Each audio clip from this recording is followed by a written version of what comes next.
Hot topic కార్యక్రమానికి స్వాగతం. రక్తనిధి క్షేత్రాల మీద అనేక విమర్శలు, ఆరోపణలు, అదేవిధంగా ప్రజల్లో చైతన్యం చెందాల్సిన అవసరం ఎంతో ఉంది. ఈ అంశానికి సంబంధించి ఈ వారం హాట్ టాపిక్ తీసుకోవడం జరిగింది. ఈ చర్చా కార్యక్రమంలో పాల్గొనేందుకు ఐఎంఏ అధ్యక్షులు డాక్టర్ ఆదిరెడ్డి వెంకట్రావు, అదేవిధంగా ధన్వంతరి బ్లడ్ బ్యాంక్ సంబంధించి డాక్టర్ శ్రీనివాసమూర్తి, ప్రముఖ పాత్రికేయులు, సామాజికవేత్త విఎస్ఎస్ కృష్ణకుమార్ గారు, అదేవిధంగా స్వర్ణాంధ్ర స్వచ్ఛంద సంస్థకు సంబంధించి ఈ బ్లడ్ బ్యాంక్కి సంబంధించిన చైతన్య కార్యక్రమాలు నిర్వహిస్తున్న గుబ్బల రాంబాబు ఈ చర్చా కార్యక్రమంలో పాల్గొంటారు. ముందుగా అనేక సందేహాలు మనకి ప్రజల్లో ఉన్నాయి. బ్లడ్ బ్యాంక్స్ నిర్వహణ ఏ విధంగా ఉంటుంది, అసలు సక్రమంగా నడుస్తున్నాయా, అసలు వైద్య వ్యవస్థలో ఉన్న లోపాలు ఏంటి, ప్రజల్లో ఉన్న అపోహలు ఏంటి అనే అంశానికి సంబంధించి శ్రీనివాసమూర్తి గారు ఈ బ్లడ్ బ్యాంక్స్ మీద అనేక ఆరోపణలు వస్తూ ఉంటాయి, విమర్శలు వస్తూ ఉంటాయి. అదేవిధంగా అవగాహన లేని పరిస్థితి కూడా చాలా మంది ప్రజల్లో ఉంది. ఎందువల్ల ఇది ఏర్పడిందండి? అంటే బ్లడ్ బ్యాంకుల గురించి ఎందువల్ల ఏర్పడిందంటే, బ్లడ్ కావాల్సిన వాళ్ళ తర్వాత వచ్చి వాళ్ళు వెంటనే బ్లడ్ కావాలి, డోనర్స్ అనేటటువంటి లేదు, మీరు ఇచ్చేసేయండి, అక్కడేమో పేషెంట్ ఆపదలో ఉంటారు అని చెప్పి మొట్టమొదట అంటూ ఉంటారు వాళ్ళకి. కానీ బ్లడ్ అనేటటువంటి వస్తువు మనకు మార్కెట్లో దొరికేటది ఏమీ కాదు అది.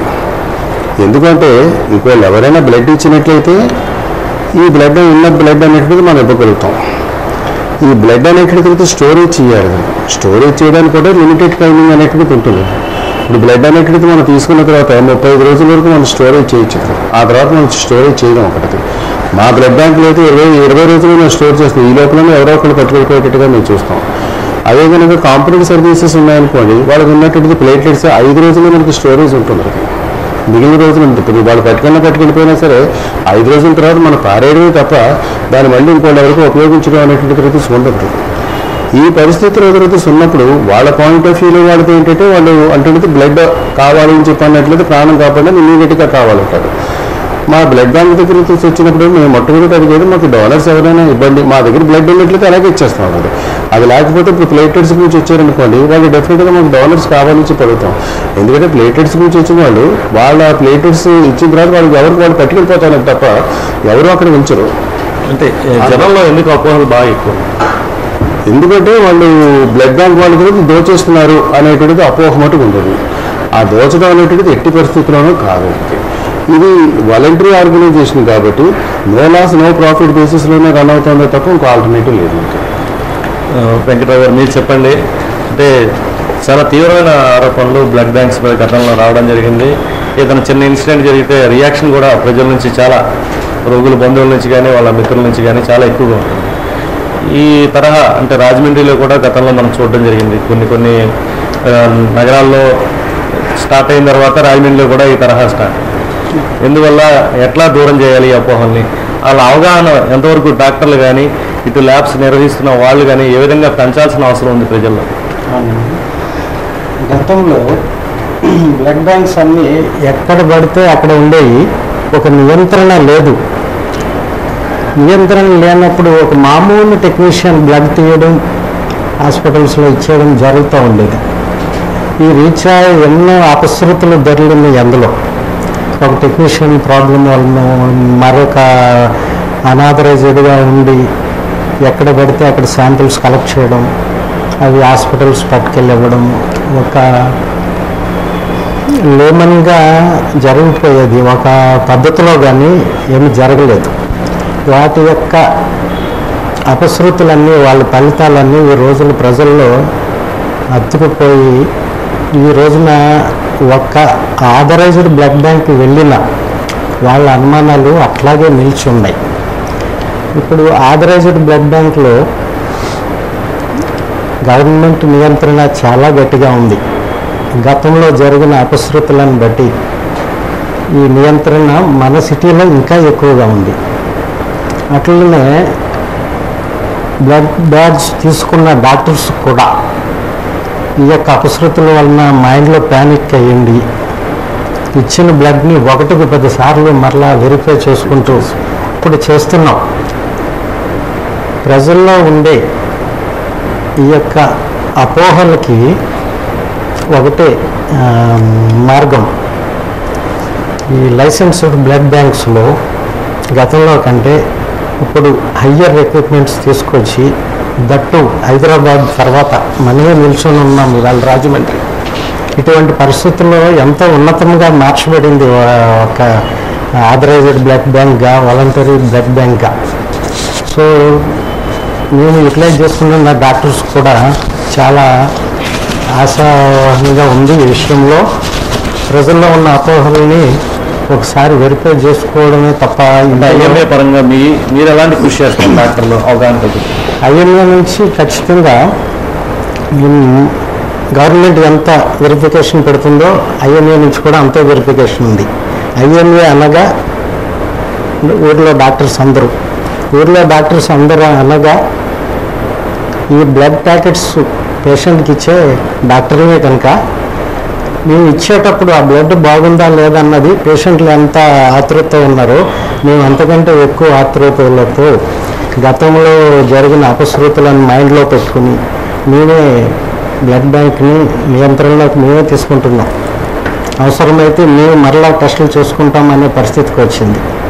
సో ప్రజలు అనగా అవసరమైన బ్లడ్ అవసరమైన వారు ఇవాళ హైదరాబాద్లో ఈ హయ్యర్ ఎక్విప్మెంట్ నాట్ బ్లడ్ అన్నది హైదరాబాద్లో ఒక సెంటర్లో ఉంది. నెక్స్ట్ సెంటరు మనం రాజమండ్రి.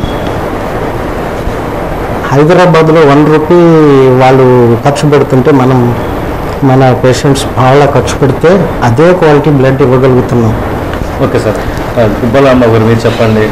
స్వచ్ఛంద సంస్థలు కూడా ఇటీవల కాలంలో చాలా దళారీలుగా మారి బ్లడ్ విషయంలో ముందు మోసాలు చేస్తున్నారన్న ఆరోపణలు ఎంతవరకు కరెక్ట్ అంటారు? స్వచ్ఛంద సంస్థల పాత్ర ఏ విధంగా ఉండాలి? ఈ రక్తం సేకరణ విషయంలో ఎట్లాంటి చొరవ తీసుకుని జనంలో అవేర్నెస్ క్రియేట్ చేయాల్సిన అవసరం ఉంది? స్వచ్ఛంద సేవా సంస్థలు ముఖ్యంగా ఈ రక్తదాన సేకరణకు సంబంధించి ప్రజల్లో అవగాహన చేయించడానికి కరపత్రాలు, అలాగే గోడ పత్రికలు, అలాగే ప్రతి ఇన్స్టిట్యూషన్స్కి వెళ్ళి మనం దీని మీద ప్రచారం చేస్తున్నాం. ఆల్రెడీ మేము స్వర్ణాంధ్ర సేవా సంస్థగా గత 15 సంవత్సరాలుగా ఈ ఫీల్డ్లో ఉన్నాం. స్వచ్ఛంద సేవా సంస్థల తాలూకా పాత్ర అనేది నిమిత్త మాత్రంగానే ఉంటుంది. అంటే మేము ఒక బ్లడ్ డొనేషన్ క్యాంప్ ఆర్గనైజ్ చేసిన తర్వాత, సపోజ్ ధన్వంతరి బ్లడ్ బ్యాంక్లో మేము ఒక బ్లడ్ డొనేషన్ క్యాంప్ ఆర్గనైజ్ చేసాం. ఉన్న సిస్టంలో డాక్టర్ గారు మాకు ఇచ్చిన దాతలకి కార్డ్స్ ఇచ్చే సిస్టమ్ ఉంది. దాన్ని వాళ్ళకు అవసరమైనప్పుడు మరలా ఉపయోగించుకోవడం ఒక మార్గం అయితే, లేదా ఒక సంస్థ నిర్వాహకుడిగా నేను డాక్టర్ గారికి స్వయంగా చెప్పి, నేనైతే అంటే మా స్వర్ణాంధ్ర సేవా సంస్థగా మా ఆపరేషన్ ఎలా ఉందంటే, ఎవరైనా అన్నోన్ పర్సన్ అయినా కానీ మాకు ఫోన్ చేసి అడిగినట్లయితే దాన్ని వెంటనే మేము డాక్టర్ గారి ద్వారా ఆ కన్సర్న్ పేషెంట్కి రక్తం అందించే సౌకర్యాన్ని ఏర్పాటును మేము చేసుకున్నాం. అయితే మీరు అన్నట్లుగా స్వచ్ఛంద సేవా సంస్థలు కూడా దళారీ పాత్ర పోషిస్తున్నా అనేది ఇది రాజమండ్రిలో ఉన్నటువంటి ప్రజానికులు అందరికీ కూడా మరి తలవంపులు తెచ్చే చర్యగా నేను భావిస్తున్నాను. అది మంచిది కాదు. మరి ఈ విషయంలో బ్లడ్ బ్యాంకులు కూడా నిజమైన స్వచ్ఛంద సేవా సంస్థలను గుర్తించడం, దళారీ వ్యవస్థను అరికట్టడానికి ఏదైనా ఒక ప్రత్యామ్నాయం ఉంటే మరి బ్లడ్ బ్యాంక్ నిర్వాహకులు చేయాల్సిందే, కానీ మనం దాన్ని వాచ్డాగ్గా చేసే పరిస్థితి మన దగ్గర అయితే లేదు. కృష్ణకుమార్ గారు, మీరు అనేక సంఘటనలు ప్రత్యక్షంగా చూసిన అనుభవం ఉంది. ఈ నేపథ్యంలో అంటే కొన్ని రేరెస్ట్ గ్రూపులకు సంబంధించి కొంతమంది చాలా ఎక్కువ మొత్తంలో డబ్బులు డిమాండ్ చేసి వాళ్ళ రక్తాన్ని వ్యాపారంగా వాడుకుంటున్న సందర్భాలు ఇటీవల కాలంలో చాలా హాస్పిటల్స్లో బయటపడిన సందర్భాలు కనిపిస్తున్నాయి. కొంతమంది బ్రోకర్స్ ఈ వ్యవస్థ వెనుక ఉండి దీన్ని నడిపిస్తున్న సంఘటనలు కూడా ఉన్నాయి. ఈ నేపథ్యంలో మీరు దీన్ని ఒక సిస్టమేటిక్గా నడపాలంటే ఎట్లా చేయాల్సిన అవసరం ఉంది? దీంట్లో వైద్యుల పాత్ర కానీ, ఇటు బ్లడ్ బ్యాంకుల పాత్ర కానీ, స్వచ్ఛంద సంస్థల పాత్ర కానీ ఏ విధంగా ఉండాలంటే? ఇక్కడ మీరు అన్నట్టుగా ఈ బ్లడ్ బ్యాంక్స్, ఈ రక్తం మానవ రక్తం అనడానికి ప్రత్యామ్నాయం లేదు. ప్రత్యామ్నాయం లేని వస్తువు కాబట్టి దీన్ని అత్యంత జాగ్రత్తతోటి మనం రిజర్వ్ చేసుకోవాల్సిన విషయం. బ్లడ్ బ్యాంకు అంటే యాక్చువల్గా మనం ఇప్పుడు ఏదో మాట్లాడుకోవడానికి ఒక స్వచ్ఛంద సంస్థ, ఒక బ్లడ్ బ్యాంకు, డాక్టర్లు ఇలాగే మాట్లాడుకుంటున్నాం. కానీ నాకు తెలుసండి, ప్రపంచంలో మరి ఏ వ్యవస్థకి లేని ఆంక్షలు, కట్టుదిట్టమైన నియమ నిబంధనలు ఒక్క బ్లడ్ బ్యాంకు అంటే రక్తనిధి చేసిన తర్వాత దాన్ని స్టోరేజ్ చేయడానికి ఉన్న ఆంక్షలు మరి దేని మీద లేవు నాకు తెలుసండి. అలాగే మనం ప్రతివాడు ఉంటే వచ్చిన వాడల్లా కూడా బ్లడ్ తీసుకుని కూడా వీల్లేదు. నిజంగా వాళ్ళు ఒక 30 నుంచి 36 ఆంక్షలు ఉంటాయి ఎవరెవరి దగ్గర తీసుకోవాలన్నది. ఎవరి దగ్గర తీసుకోకూడదు అనే దానికంటే కూడా తీసుకోవాలి అనే దాని మీద ఎక్కువ ఆంక్షలు ఉంటాయి. ఆ 36 నిజంగా స్క్రీన్ చేసి పాటిస్తే ప్రతి 10 మందిలోనూ 2 నుంచో 3 నుంచో మాత్రమే తీసుకోగలుగుతారు, మిగిలిన అడిగితే వెనక్కి పంపించారు. అది ఇవాళ కట్టుదిట్టమైన వ్యవస్థ ఉంది. కానీ అయినా సరే ఇవాళ అపశృతులు జరుగుతున్నాయి. కరెక్టే, అక్కడున్న ఆ స్కేర్సిటీని, అక్కడున్న అవసరాలని వీటన్నింటినీ చేసుకుంటున్నారు. కాబట్టి వీటిని స్ట్రీమ్లైన్ చేయాలి అంటే ప్రధానమైన మార్గం ఏంటంటే నిబంధనలు చాలా అవసరం. కానీ విచిత్రమైన విషయం ఏంటంటే ఇది బ్లడ్ బ్యాంకుకి సంబంధించిన నిబంధనలు ఏదో ఒక దేశానికో ఒక ప్రాంతానికో ఒక రాష్ట్రానికో సంబంధించినవి కాదు. వరల్డ్ హెల్త్ ఆర్గనైజేషన్ వాళ్ళు పెట్టిన నిబంధనలన్నింటినీ కూడా మనం పాటిస్తూ వెళ్లాల్సిన విషయం. అందుగురించే ఇందులో రెడ్ క్రాస్ లాంటి పెద్ద సంస్థల్ని మనం ఇందులో వాటి ప్రమేయాన్ని పెడితే రెడ్ క్రాస్ని కూడా ఈ విధంగా ఉపయోగిస్తున్న సందర్భాలు కూడా మనం చూస్తున్నాం. మన దేశంలో పేరుకుపోయిన అవినీతి దీంట్లో కూడా మనకు కనిపిస్తుంది. ఎందుకు అవినీతి? ఇంకో విషయం ఏంటంటే మనం ఆంక్షలు నిబంధనలు అవసరమా? ఖచ్చితంగా అవసరం. కానీ నిబంధనలు కఠినతరం అయ్యే కొద్దీ కూడా మన దేశంలో అవినీతి పెరిగిపోతూ ఉంటుంది. మనం వీళ్ళు ఇప్పుడు మన డాక్టర్లు అడిగితే చెప్పరు. కానీ ఇవాళ ఈ కఠినతరమైన నిబంధనల పేరుతోటి డ్రగ్ కంట్రోల్ విభాగం వాళ్ళు వీళ్ళ దగ్గర నన్ను అడిగితే ప్రయత్నంగా తినేస్తూ ఉంటారని నా నమ్మకం.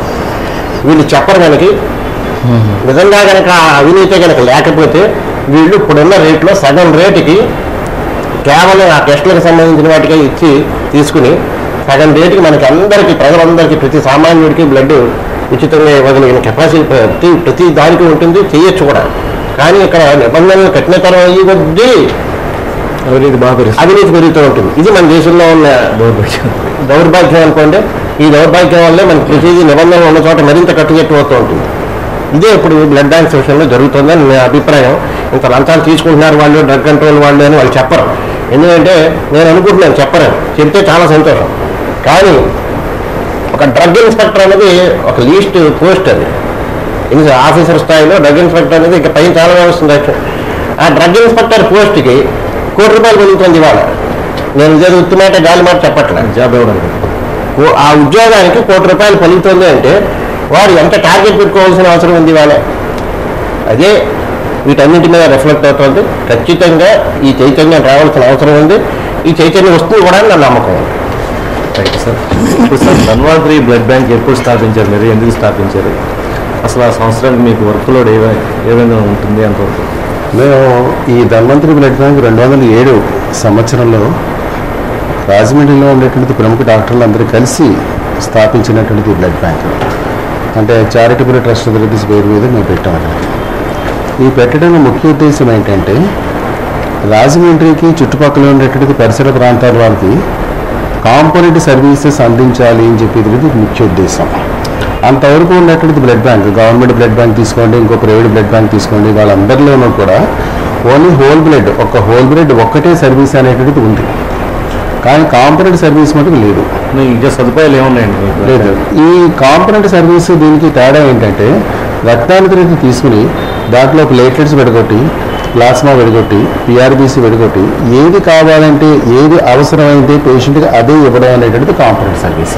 సపోజ్ పేషెంట్కి ప్లేట్లెట్స్ అవసరం వచ్చింది, ప్లేట్లెట్స్ ఒక్కటి విడతీసి ఇవ్వడం. పేషెంట్కి ఎనీమియా ఉన్నాడు, వాడికి అతనికి పిఆర్బీసీ ఒక్కటే కావాలి, ప్లాస్మా అక్కలేదు, పిఆర్బీసీ ఒక్కటే ఇవ్వడం. అటువంటి సదుపాయం రాజమండ్రిలో 2007 సంవత్సరంలో మొట్టమొదటిసారిగా ధన్వంతరి బ్లడ్ బ్యాంకులో మేము స్టార్ట్ చేసాం. ఇప్పుడు 2007కు ముందు 2006లోనూ 2005లోనూ మనకి ఆ టైం ఇప్పుడు విధంగా చెప్పాలంటే వైరల్ కేసెస్ అనేటువంటిది ఎక్కువ ఉండి దాంట్లో ప్లేట్లెట్స్ అనేటువంటిది తగ్గిపోయి, మనం డెంగ్యూ అనొచ్చో అనకూడదు నాకు తెలియదు, గవర్నమెంట్ చెప్పిన దాని ప్రకారం అటువంటిది డెంగ్యూ కేసెస్ అనేటువంటిది కొన్ని డయాగ్నోస్ చేసినప్పుడు అప్పుడు ప్లేట్లెట్స్ గురించి ఇక్కడి నుంచి వైజాగ్, హైదరాబాద్కి పేషెంట్ తీసుకెళ్ళేవారు. డాక్టర్స్ అందరికీ తెలుసు, ఈవెన్ పక్కన ఉన్నటువంటి వెంకట్రావు గారికి బాగా తెలుసు, ఎందుకంటే ఆయనే చాలా కేసెస్ అనేటువంటిది పంపించారు. అటువంటిప్పుడు పేషెంట్స్ అక్కడికి వెళ్ళడం, అక్కడేమో బ్లడ్ బ్యాంకుల గురించి ఉండడం, ఆ తర్వాత ఏమో అక్కడ ట్రీట్మెంట్ తీసుకోవడం, ఏదో హాస్పిటల్లో జాయిన్ అవ్వడం, ఇవన్నీ కష్టతరమైనటువంటి పనులు. శ్రీనివాసమూర్తి గారు, అంటే ఈ ప్లేట్లెట్స్ మీద కూడా చాలా అపోహలు ఉన్నాయి. జ్వరం వచ్చినప్పుడు సాధారణంగానే ప్లేట్లెట్స్ పడిపోయే పరిస్థితి ఉంటుంది, అయినప్పటికీ కూడా ఈ ప్లేట్లెట్స్ డెంగ్యూ వచ్చింది లేకపోతే వస్తుంది అన్న భయాందోళనకు గురి చేసి వాళ్ళని ఎక్కువ మోతాదులో వాళ్ళు బిల్లు వేసి ఇబ్బంది పెడుతూ ఉంటారు వైద్యులను అపోహ బాగుంది. అది బ్లడ్ బ్యాంకులను వైద్యులు కలిపి చేస్తారన్న విమర్శలు కూడా ఉన్నాయి. ఎంతవరకు వాస్తవం? అది వాస్తవముడికి కాదండి. ఎందుకంటే ఇప్పుడు హెమటాలజీ అనలైజర్స్ అనేటివి మనకు వచ్చాయి. ఇప్పుడు RBC, WBC count, plated count చేసేటప్పుడు ఇన్స్ట్రుమెంట్స్, చక్కటి ఇన్స్ట్రుమెంట్స్ అనేటువంటి తర్వాత మనకు వచ్చింది. ఇప్పుడు ఫీవర్కి వచ్చిన వెంటనే వాళ్ళకి ఉన్నటువంటి తర్వాత సిమ్టమ్స్ బట్టి ఫీవర్ వచ్చింది, తగ్గలేదు, తగ్గపోతే ఏంటి, వాళ్ళ ప్లేట్లెట్స్ ఎలా ఉన్నాయి, లేకపోతే ఆర్బీసీ అది హీమోగ్లోబిన్ ఎలా ఉంది, డబ్ల్యూబీసీలు ఎలా ఉంది, ఇలాంటివన్నీ తిరుగుతూ చూసుకునేటువంటి టెక్నాలజీ మనకి డెవలప్ అయినప్పుడు డెఫినెట్గా ప్రతి నర్సింగ్ హోమ్లో కూడాను ఈ హెమటాలజీ అనలైజర్స్ తిరుగుతూ ఉంటున్నాయి. ఇది వరకు అయితే అసలు ఒక 2-3 సంవత్సరాల క్రితం చూసుకున్నట్లయితే చాలా తక్కువ నెంబర్లో ఉండేది. ఇప్పుడు ప్రతి నర్సింగ్ హోమ్లోనూ కూడా హెమటాలజీ అనలైజర్స్ ఉంటున్నాయి. ఉండడం వల్ల అక్కడ వచ్చిన వెంటనే తిరిగి పేషెంట్ వచ్చిన వెంటనే వాళ్ళు చూసుకుని కౌంట్ ఎలా ఉంది తిరిగి చూసుకుంటారు.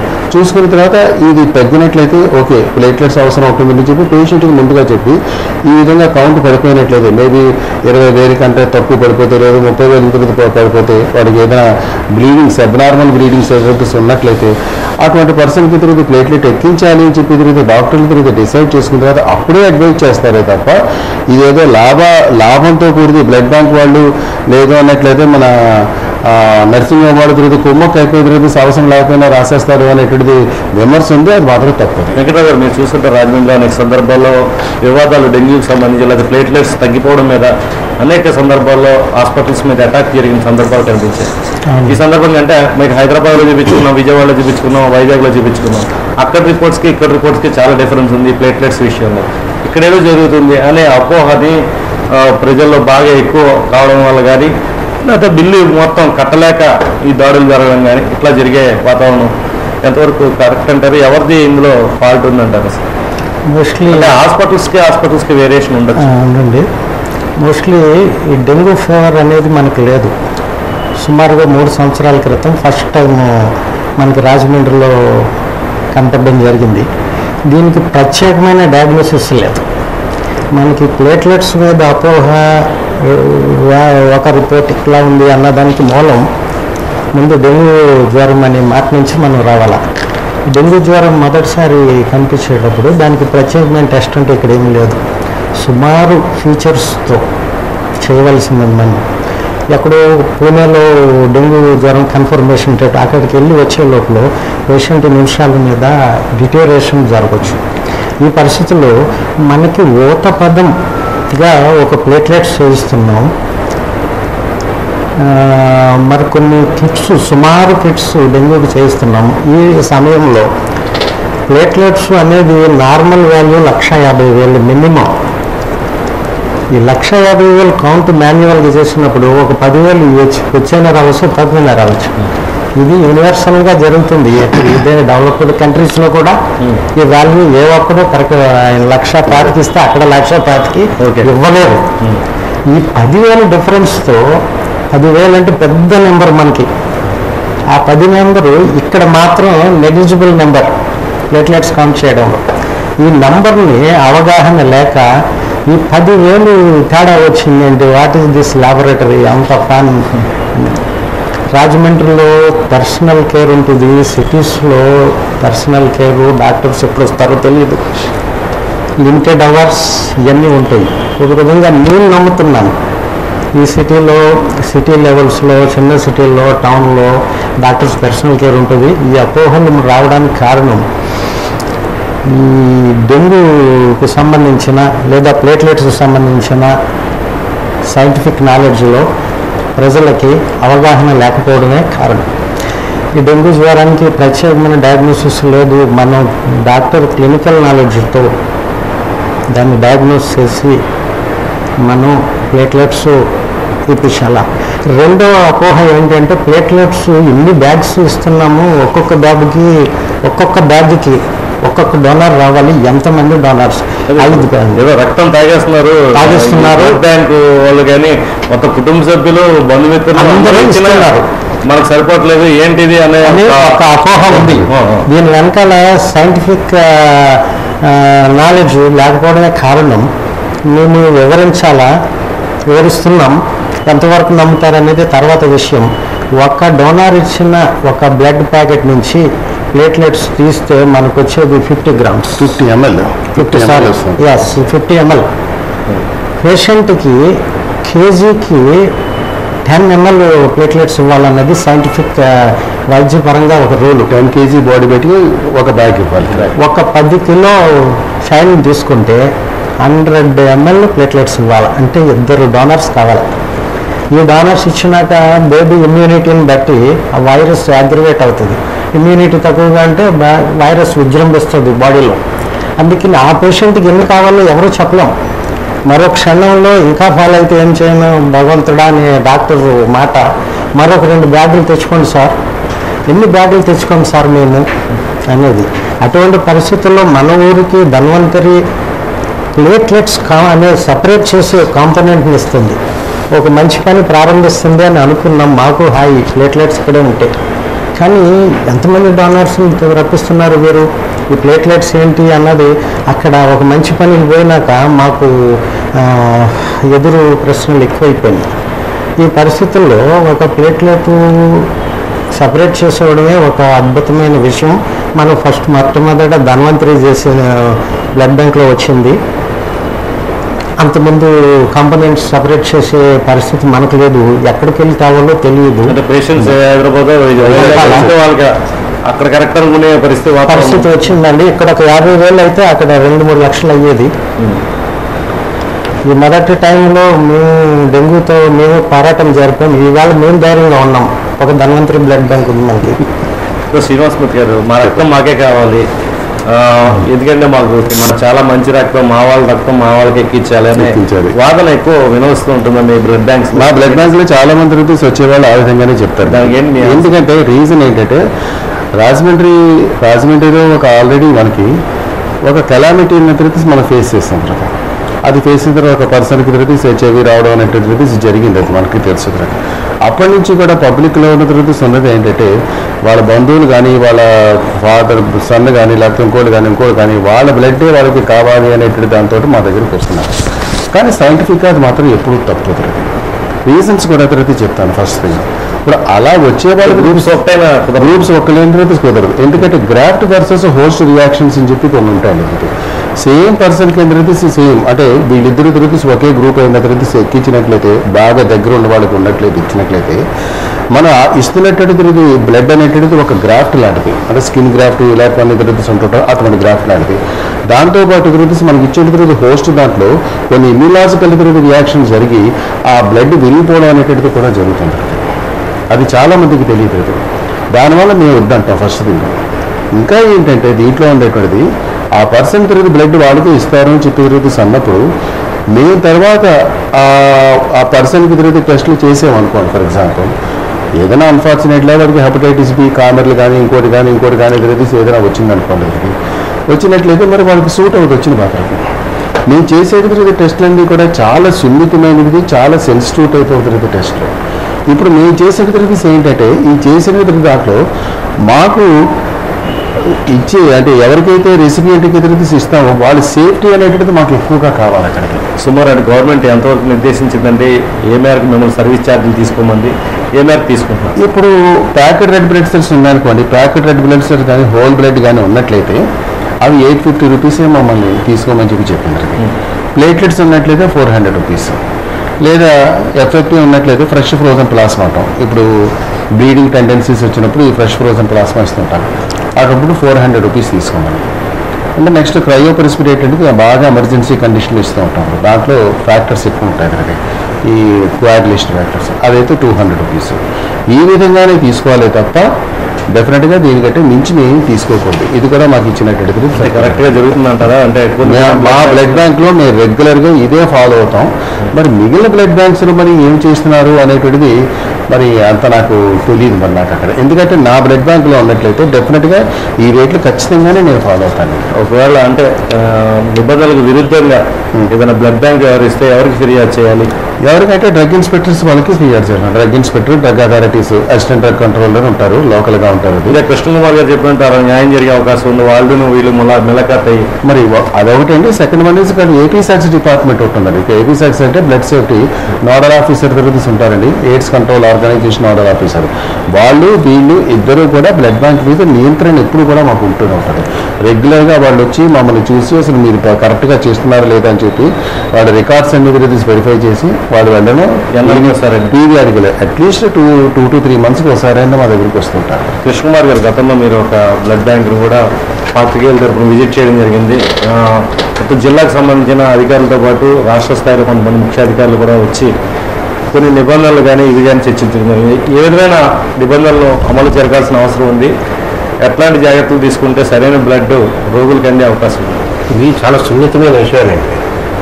ఇది మనం ఇదేదో అందులో జరిగిపోతుంది అని విస్తృతమైన ప్రచారం కల్పించడం ఒక రకమైన లాభం, ఇంకో రకమైన పెద్ద నష్టం.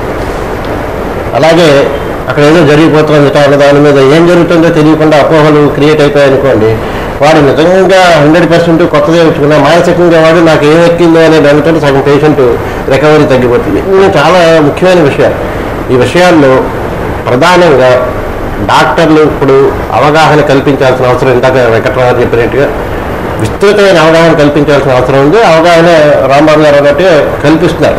ఇంకా ఎక్కువగా ఎందుకు అవగాహన కల్పించాలి అంటే ఇవాళ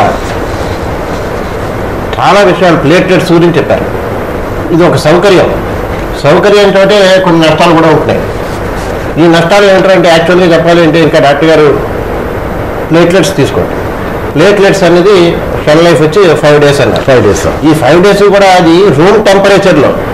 సో రూమ్ టెంపరేచర్లో ఉంటే ఖచ్చితంగా దానికి బ్యాక్టీరియా ఎఫెక్ట్ అయ్యే అవకాశం కూడా ఉంటుంది. ఈ బ్యాక్టీరియా ఎఫెక్ట్ కాకుండా ప్రిజర్వేటివ్స్ తీసుకుంటున్నారా, మనం వీటి మీద దృష్టి పెట్టాలి. ఇది మనకి అక్కడ అత్యవసరం ప్రాణాపాయ స్థితిలో వచ్చింది కాబట్టి వాళ్ళు బ్యాక్టీరియా ఎఫెక్ట్ కాకుండా ఏమేం చర్యలు తీసుకుంటున్నారు, ఫలానా ధన్వంతరియో లేకపోతే ఇంకో ఎక్సో ఎక్కడైనా ఏం తీసుకుంటున్నారు, బ్యాక్టీరియా ఎఫెక్ట్ కాకుండా ఏం తీసుకుంటున్నారు, అది 100%. ఇందులో బ్లడ్ అన్నది ముఖ్యంగా ఇక్కడ ముఖ్యమైన విషయం అంటే మనకు కావాల్సినవి 2 కావాలి. ఒకటి 200% సేఫ్టీ కావాలి, తర్వాత 400% రిలయబిలిటీ కావాలి. ఈ విశ్వసనీయత, సురక్షత, ఈ 2 కూడా ఉంటే తప్ప మనం ఈ రెండింటిని క్రియేట్ చేయాలి తప్ప ఊరికే అక్కడ ఏదో నిజంగా జరిగిందా లేదా అనేది ఇంకోటి కూడా చూస్తే మనం వీటిలో జరిగేవి చాలా తక్కువ. అది నెగ్లిజెన్స్ వల్ల జరుగుతున్నాయి. ఒకనొక విషయంలో లాస్ట్ టైం ఏదో మన ఊళ్ళో జరిగింది అంటే ప్యూర్లీ అక్కడ ఉన్నవాడి మానవ తప్పిదం అంటారు కదా చూసారా, దానివల్ల జరిగింది. అది యాంత్రిక తప్పిదం కూడా కాదు.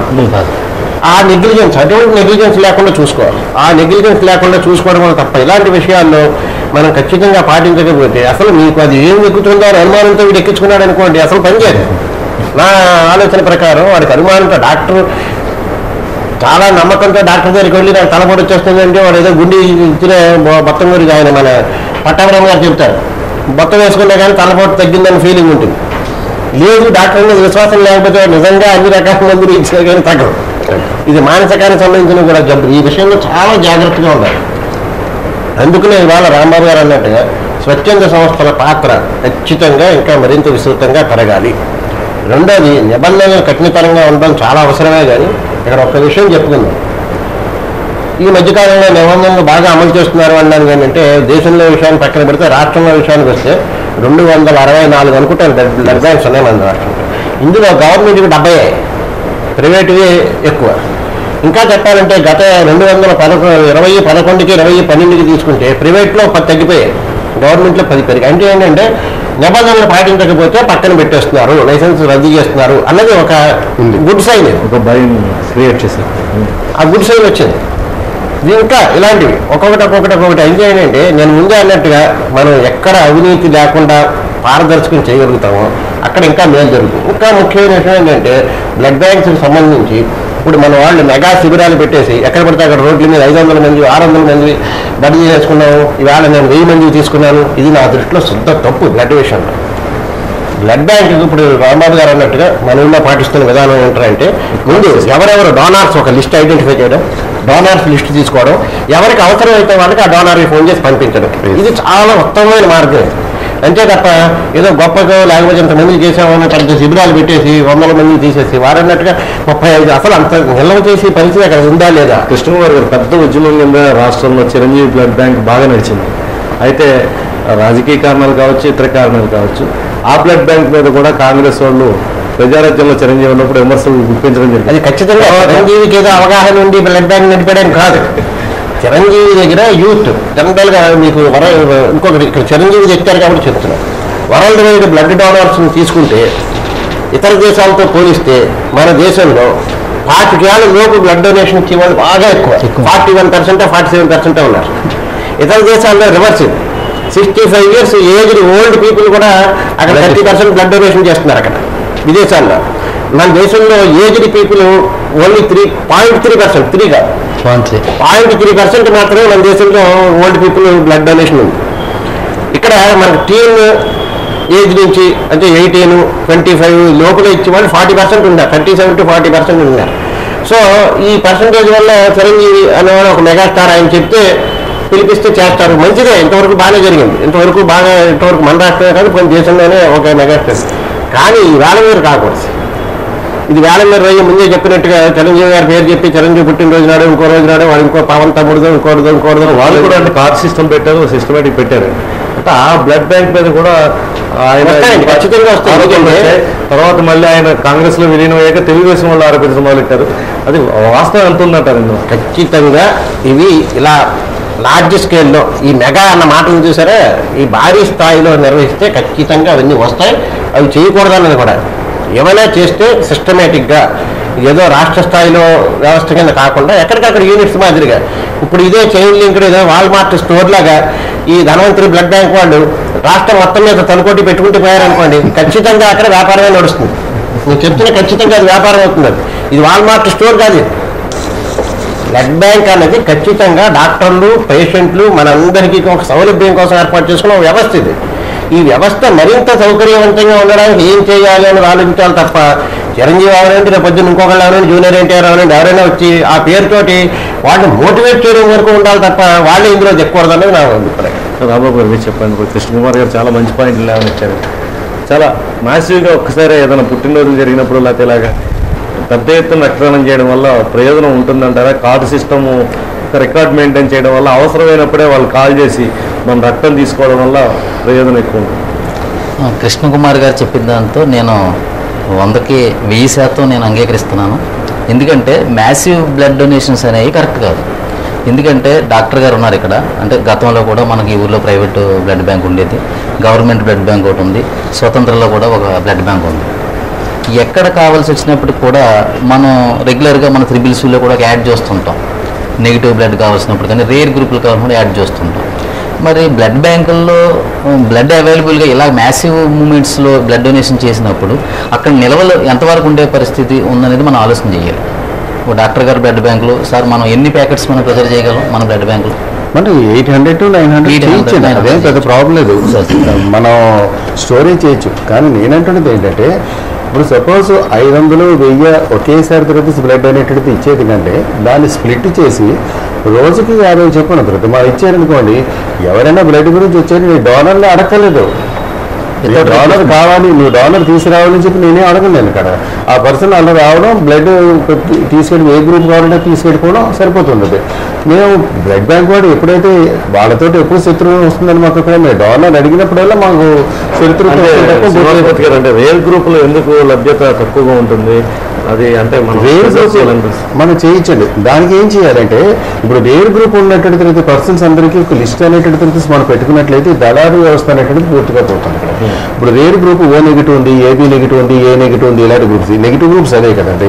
ఉన్నప్పుడు ఒక లిస్ట్ అనేటువంటిది పెట్టుకుని ఆ పర్సన్ని నేను మీకు అవసరమైనప్పుడు కాల్ చేస్తాను, మీరు రెగ్యులర్గా మటుకు బ్లడ్ ఇవ్వద్దు చెప్పి చెప్పినట్లయితే మన డెఫినెట్గా ఈ వ్యవస్థ నుంచి ఈ రేర్ గ్రూప్స్, ఈ దళారు వ్యవస్థ ఇవన్నీ పోవడం అనేటువంటి ఈజీగా జరుగుతుంది మాకు. సార్ ఇప్పుడు రాజమండ్రిలో నాట్ పరికరాలను ఏర్పాటు చేయడం జరిగింది, న్యూట్రిక్ యాసిడ్ యాంప్లిఫికేషన్ టెక్నాలజీ. అవునండి. ఇది అంటే ఎందువల్ల ఏర్పాటు చేశారు, ఎందుకు, ఏంటి ప్రయోజనం ఏంటి?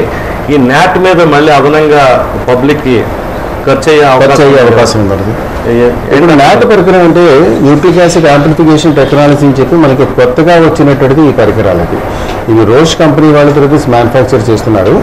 ఇది కాకుండా మనకి మొట్టమొదటిది మన హైదరాబాద్లో అపోలో హాస్పిటల్ తరఫు మొట్టమొదటి స్టార్ట్ చేశారు. ఈ స్టార్ట్ చేసిన తర్వాత సబ్సిక్వెంట్గా మిగిలిన మేము రాజమండ్రిలో ధన్వంతరి బ్లడ్ బ్యాంకులు మొట్టమొదటిసారి పెట్టాం అక్కడ. ఇప్పుడు మనకు ఉండేటువంటిది ఏంటంటే విండో పీరియడ్ డొనేషన్స్ అని చెప్పి మనకు ఉంటున్నాయి ఇక్కడికి. దాంట్లో ఏంటంటే పర్సన్స్ కనెక్టెడ్ మన బ్లడ్ తీసుకున్న తర్వాత వాటిలో కొన్ని టెస్టులు చేస్తాం, ఎలైజా టెస్టులు పరీక్షలు చేస్తాం. ఎలైజా టెస్టులో మనకి యాంటీజెన్ యాంటీబాడీ ఉందా లేదా అని చెప్పి మనకు తెలుస్తుంది. అది యాంటీజెన్ యాంటీబాడీ తర్వాత లేకపోయినట్టయితే ఓకే, ఆ పరీక్ష అనేటువంటి సురక్షితంగా బ్లడ్ సురక్షితంగా తీసుకుని అన్స్క్రీన్ రెఫ్రిజిరేటర్ దగ్గర నుంచి స్క్రీన్ రెఫ్రిజిరేటర్ పెట్టుకుని అది మీ పేషెంట్కి ఇష్యూ చేయడం జరుగుతుంది.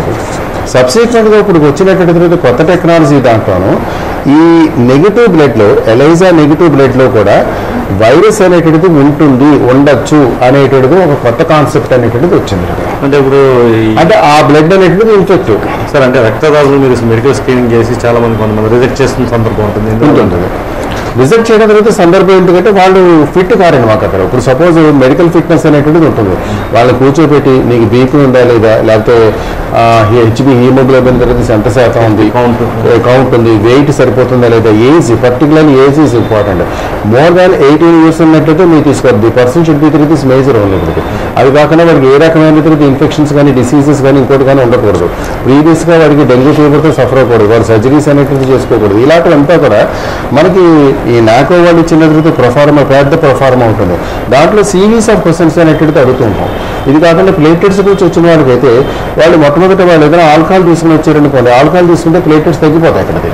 అప్పుడు వాడు ఇచ్చినట్లయితే సుఖం ఉందంటే వాళ్ళకి ఇక్కడ 2% తిరిగి ప్లేటెట్ కౌంట్ రైజ్ అవ్వదు. మనకి శ్రీనివాసమూర్తి గారు, ప్లేట్లెట్స్ మీద ఇంకొక ఆరోపణ ఉంది. రాత్రి 10 దాటిన తర్వాత ఈ ప్లేట్లెట్స్ తీసుకెళ్లి ఇస్తూ ఉంటారు. ఏదైనా బ్లాక్ మార్కెట్లో చేయడం గురించి జరుగుతుందన్న ఆరోపణ కూడా ఉంది. అంతవరకు అది మాత్రం అపోహ తప్ప ఇంకోటి కాదు. ఇక్కడ ఎందుకు రాత్రి ఇస్తాం? ఎస్, అది కూడా రీజన్ ఉందండి. ఇప్పుడు మేము పొద్దున్న 9-10 గంటలకల్లా మేము బ్లీడింగ్స్ అనేటట్టు స్టార్ట్ చేస్తూ ఉంటాం. ఈ బ్లీడింగ్స్ అనేటట్టు స్టార్ట్ చేసి ఎంతవరకు కంటిన్యూ అవుతుంది అంటే 6:37 వరకు మేము కంటిన్యూ అవుతుంది. రోజుకి మాకు యావరేజ్గా 50 to 70 బ్లీడింగ్స్ వరకు మనకు ఉంటుంది. ఇప్పుడు ఈ ప్లేటెట్స్ రిక్వైర్మెంట్ ఉన్నటువంటి సీజన్ అయితే ఇంకా ఎక్కువగా ఉంటుంది. ఇవి తీసిన తర్వాత ఇవన్నీ కూడాను ఎలైజా పరీక్షలు పెట్టాలి. ఎలైజా పరీక్షలు పెట్టకుండా ప్లేట్లెట్స్ కానీ హోల్ బ్లడ్ కానీ ఏ బ్లడ్ కూడా మేము ఇష్యూ చేయకూడదు. సో ఈ పరీక్షలు పెట్టడానికి మనం జనరల్గా 6:37 తర్వాత స్టార్ట్ చేసినట్టే 3 to 4 hours పడుతుంది. అది 3 to 4 hours తర్వాత పెట్టిన తర్వాత ఈ పరీక్షలు అనేది నెగిటివ్ అని చెప్పి అనుకున్న తర్వాత పాజిటివ్ వచ్చినది ఏదైతే టెస్ట్లు అనేటువంటిది హెచ్ఐవి కానీ హెచ్బి కానీ హెచ్సివి కానీ పాజిటివ్ వస్తుందో ఆ బ్యాగ్స్ అన్ని కూడా రిమూవ్ చేసేసి ఈ నెగిటివ్ ఉన్నటువంటిది బ్యాగ్స్ తీసుకుని పేషెంట్లకు అనేటువంటిది ఇష్యూ చేయడం జరుగుతుంది. ఇష్యూ చేయడానికి మనకి ఎప్పుడవుతుందండి? రాత్రి 10-11 అవుతుందండి. చాలా మందికి ఉన్నటువంటి అపోహ ఏంటంటే నైట్ టైమే వీళ్ళు ప్లేటెట్స్ ఇష్యూ చేస్తారు, వీళ్ళు బ్లాక్ మార్కెటింగ్ చేస్తున్నారు అని చెప్పి అనుకుంటారు. అది తప్పు కాదు. ఒక రాజమండ్రిలోనే అన్ని చోట్ల ఇలా రాత్రి పోతే ఇస్తూ ఉంటారు. మీకు రెడ్ క్రాస్ అలాంటి తిరిగి ప్లేసెస్ ఉన్నాయనుకోండి, ఈవేళ కనుక వాళ్ళు బ్లడ్ ఇచ్చినట్లయితే 2-3 రోజుల తర్వాత రమ్మంటారు ఎక్కడ కాకినాడ. అందువల్ల ఈ డిస్ట్రిక్ట్లో ఈ 2 డిస్ట్రిక్ట్లో ఎక్కడైనా సరే ధన్వంతరి దగ్గరికి ముందు వచ్చేస్తారు. ఎందుకంటే వాళ్ళ దగ్గర ప్లేటెట్స్ అనేటివి ఎప్పుడు అవైలబుల్గా ఉంటుంది, ఎప్పుడు ఇస్తారు. ఈవెన్ కాకినాడ అపోలో హాస్పిటల్ నుంచి వస్తారు, ట్రస్ట్ హాస్పిటల్ నుంచి వస్తారు. అటువంటి ప్లేసెస్ దగ్గర నుంచి వచ్చినప్పుడు మనం వాళ్ళంత దూరం నుంచి తిరిగి వచ్చినప్పుడు మనం నైట్ అనేటివి ఎందుకు ఇస్తాం? ఇదే రీజన్ తప్ప ఒకటి ఏం కాదు. మాకు తెలేసేమియా అంటే ఏంటంటే సికిల్ సెల్ ఎనీమియా అంటే ఏంటి? తెలాసెమియా అనారోగ్యంలో ఈ రక్త కణాలు ఎర్ర రక్త కణాలు ప్రొడక్షన్ తగ్గిపోతుంది. సికిల్ సెల్ అనీమియాలో ఈ ఎర్ర రక్త కణాలు స్పాయిల్ అవుతూ ఉంటాయి. ఈ పరిస్థితుల్లో వారికి ప్రతి నెలకొకసారి లేదా ఇంకా ముందైనా సరే వాళ్ళకి ఎర్ర రక్త కణాలు ప్రవేశపెట్టాలి వారి శరీరంలోకి. ఈ ఎర్ర రక్త కణాలని మరలా ఇదో కాంపోనెంట్, హోల్ బ్లడ్ ఇవ్వడానికి వీలు కాదు.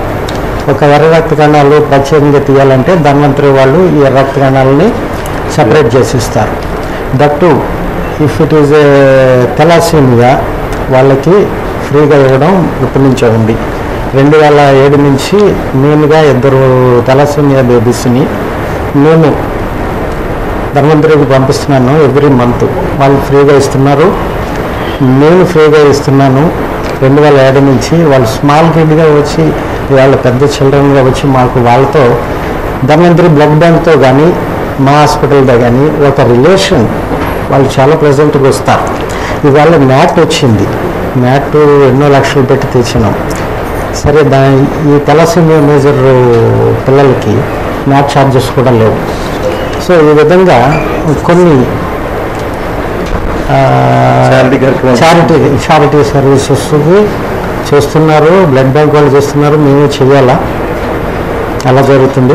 ఈ వ్యాధులకు సంబంధించిన రక్త నిధి పాత్ర ఏంటంటే ఇప్పుడు గవర్నమెంట్ ఇచ్చినటువంటి రూల్స్ రెగ్యులేషన్స్లో ఏంటంటే మేము లైసెన్స్ తీసుకున్నప్పుడే వాళ్ళు మాకు ఇచ్చేటప్పుడే వాడు రెండు పెడతారు. ఫస్ట్ ఒకటి ఏంటంటే థాలసీమియా, సికిల్ సెల్ ఎనీమియా ఉన్న వాళ్ళందరికీ కూడా ఫ్రీగా బ్లడ్ ఇవ్వమని చెప్పి చెప్తారు ఫస్ట్. రెండవది క్యాంప్స్ ఒకటి ఆర్గనైజ్ చేసినప్పుడు 30% ఆఫ్ దిస్ క్యాంప్స్ దాంట్లో అంటే వచ్చినటువంటి డొనేషన్ దాంట్లో 30% అదిది గవర్నమెంట్ జనరల్ హాస్పిటల్కి ఇవ్వమంటుంటాడు. ఆ రెండు ఇస్తే కానీ మాకు ఏ బ్లడ్ బ్యాంక్కి లైసెన్స్ ఉండదు. ఇప్పుడు అనాథరైజ్డ్ బ్లీడింగ్స్ ల్యాబ్స్ మరి ఆసుపత్రుల్లో ఇట్లా ఎక్కువ జరుగుతున్నాయి. దీనివల్ల నష్టాలు ఏంటంటే నష్టాలు చాలా ఉన్నాయండి దాంట్లో. ఇప్పుడు అనాథరైజ్డ్ బ్లీడింగ్స్ అనేటువంటిది ఉంటుంది. ఇప్పుడు హాస్పిటల్ రిలీజ్ అడ్మిట్ అవుతారు, వాళ్ళకేమో ఏ పాజిటివ్ బి పాజిటివ్ రిలీజ్ ఏదో కావాల్సి వస్తున్నారు, మీరు ఏంటి చెప్పి కనుక్కుంటారు, వాళ్ళు ఇచ్చేస్తున్నారు.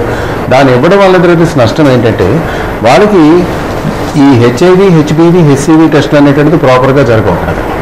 మెయిన్ ఏంటంటే వాళ్ళందరూ ర్యాపిడ్ టెస్ట్లు అనేటువంటిది యూజ్ చేస్తారండి. ర్యాపిడ్ టెస్ట్ అంటే 5 నిమిషాల్లో అయిపోయేటటువంటి టెస్టులు. ఈ 5 నిమిషాల్లో అయిపోయినటువంటి టెస్టులకి ఎలైజా చేసినటువంటి పరీక్షలకి చాలా తేడా ఉంటుంది. ఒక్కొక్కటి 5 నిమిషాల్లో అయిపోయినటువంటి ర్యాపిడ్ టెస్ట్ నెగిటివ్ వచ్చినా ఎలైజాలో పాజిటివ్ రావచ్చు. ఎందుకంటే ఇంకొకటి ఏంటంటే పాయింట్, మీరు large quantity of the blood అనేటువంటిది పేషెంట్కి ఎక్కిస్తున్నారు. ఎంత అమౌంట్ 350 ml అనేటువంటిది ఎక్కిస్తున్నారు. దాంట్లో కొంచెం క్వాంటిటీ ఆఫ్ దిస్ వైరస్ అనేటువంటిది ఉన్నా సరే డెఫినెట్గా ఆ పర్సెంట్ అనేది పేషెంట్ అనేటువంటిది ఎఫెక్ట్ అయిపోతారండి. ఇప్పుడు రాంబాబు గారు, కృష్ణకుమార్ గారు చెప్పినట్టు మ్యాసివ్గా స్వచ్ఛంద రక్తదాన శిబిరాలు ఏర్పాటు చేయడం వల్ల ఎక్కువ లాభం ఉందంటారా, నష్టం ఉందంటారా, ఎట్లాంటి సిస్టమ్ ఉండాల్సిన అవసరం? మ్యాసివ్గా థెరపీస్ మాత్రం నేను ఎప్పుడు కూడా అడ్వైజ్ చేయను. ఎప్పుడు కూడా ఇప్పుడు 500, 1000 బ్యాగ్స్ అనేటువంటిది 2 రోజుల్లో తీసేయడం చేయడం అనేటువంటిది నా ఉద్దేశంలో శుద్ధ దండగా. ఎందుకు అంటే ఇప్పుడు మనకి బ్లడ్ ఉందనుకోండి, హోల్ బ్లడ్ కానీ ప్యాకెట్ ఆర్బీసీ ఉన్నట్లయితే దాని లైఫ్ స్పాన్ అనేటువంటిది ఉంటుంది. ఫస్ట్ 35 days అయినా 20 days లోపలనే ఉపయోగించేసినట్లయితే ఎప్పుడు ఉపయోగం. ఇప్పుడు 1000 బ్యాగ్స్ 500 బ్యాగ్స్ ఒకేసారి వచ్చిందంటే దాని టెస్టులన్నీ తిరిగి పరిశీలన చేసుకుని బ్లడ్ బ్యాంకులు తిరిగి నిల్వ చేసుకుని ఎవరు వస్తారా తిరిగి చూసి ఇవ్వడం దానికంటే అలా కాకుండా రోజుకి ఒక 50 చెప్పని తిరిగి ఇచ్చినట్లయితే మనకు అప్పుడు ఉపయోగం అనేటువంటిది చాలా ఎక్కువగా ఉంటుంది మనకి. ఇప్పుడు ఈ బ్లడ్ బ్యాంక్స్ నిర్వహణ కూడా చాలా కష్టతరమైన పని అని చెప్పేసి అంటూ ఉంటారు. చాలా కష్టతరం. ఎట్లా అంటే ఎందువల్ల కష్టం వస్తుంది? ఇప్పుడు కాస్ట్ ఆఫ్ లివింగ్ అనేటువంటిది చాలా వరకు పెరిగిపోయిందండి మనకి. ఇప్పుడు ఈవేళ ఎలక్ట్రిసిటీ ఛార్జెస్ ఉన్నట్లయితే ఎంత ఎక్కువగా ఉన్నాయంటే అంత ఎక్కువగా ఉన్నాయి. 2007 సంవత్సరంలో మేము నెలకి 30,000 ఎలక్ట్రిసిటీ బిల్లు కడుతున్నది ఈవేళ 65,000 అవుతుంది. అంటే దాని తగ్గ సర్వీస్ ఛార్జ్ మీరు వసూలు చేస్తున్నారు? వసూలు చేయకూడదు. ఎందుకంటే ఇది 2007లో ఇచ్చినటువంటిది మాకు దీన్ని బట్టి మేము ఫాలో అవ్వాలి తప్ప మేము పెంచడానికి మాకు ఆథరైజేషన్ లేదు ఎప్పుడు కూడా.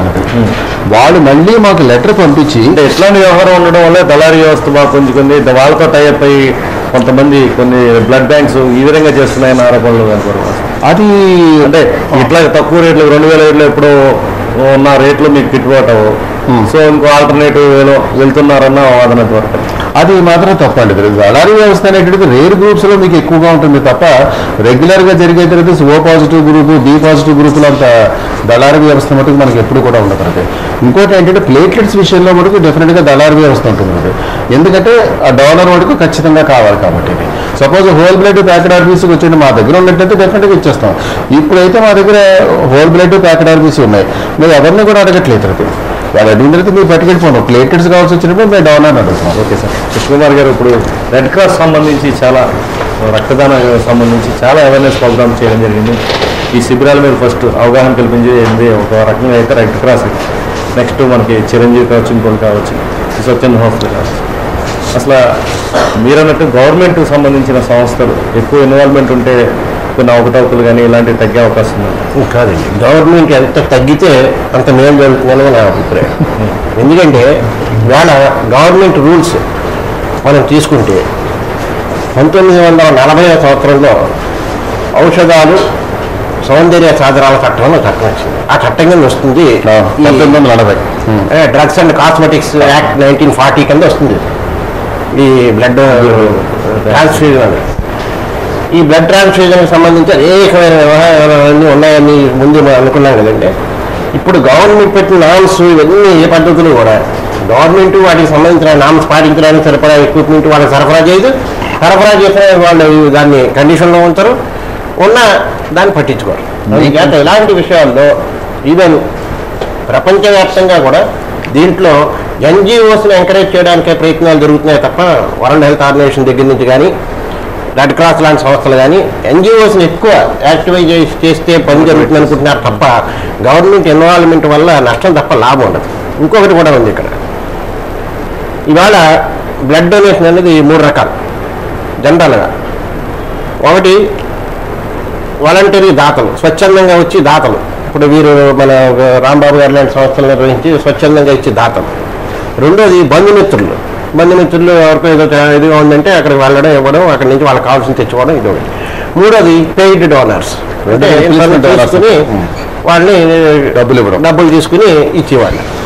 ఈ మూడవ వ్యవస్థని పూర్తిగా నివారించాలనడానికి కూడా ఒక ప్లాన్ 2020 నాటికి ప్రపంచంలో అసలు ఈ డబ్బులు తీసుకుని రక్తం సరఫరా చేసే విధానం అనేది ఆగిపోవాలి అనేది వరల్డ్ హెల్త్ ఆర్గనైజేషన్ లక్ష్యం. అది ఇప్పటికే మొత్తం 164 దేశాల్లో ఈ యాక్టివిటీ బాగా ఉందని గుర్తిస్తే 62 దేశాల్లో ఇప్పటికే 99% పై 2 ఉన్నాయి.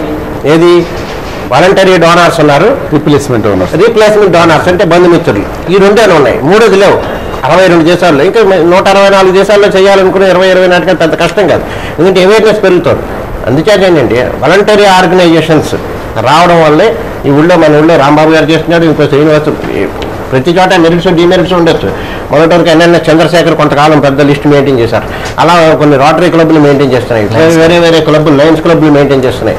ఇది ఎంతమంది ఎక్కువ, అలాగే ఆదిత్య కాలేజీ వాళ్ళు ఈ ఎన్ఎస్ఎస్ యూనిట్స్ అన్ని ఎన్ఎస్ఎస్ మెయింటైన్ చేస్తున్నాయి. ఇలా ఒక జాబితా ఒకటి నిర్వహించుకుని బ్లడ్ డోనర్స్ లిస్ట్ తీసుకుని ఆ అవేర్నెస్ తీసుకొచ్చి ఎప్పుడు అవసరమైతే అప్పుడు ఇచ్చుకుని, ఇందాక డాక్టర్ గారు చెప్పినట్టుగా అవసరాన్ని బట్టి చేయాలి తప్ప ఇది ఏదో పెద్ద క్యాంపెయిన్ పేరు కోసం, పబ్లిసిటీ కోసం, టీవీల్లోనూ పేపర్లోనూ రాయించుకోవడం కోసం చేస్తే ఇది ఎందుకు ఉపయోగం ఉండదు.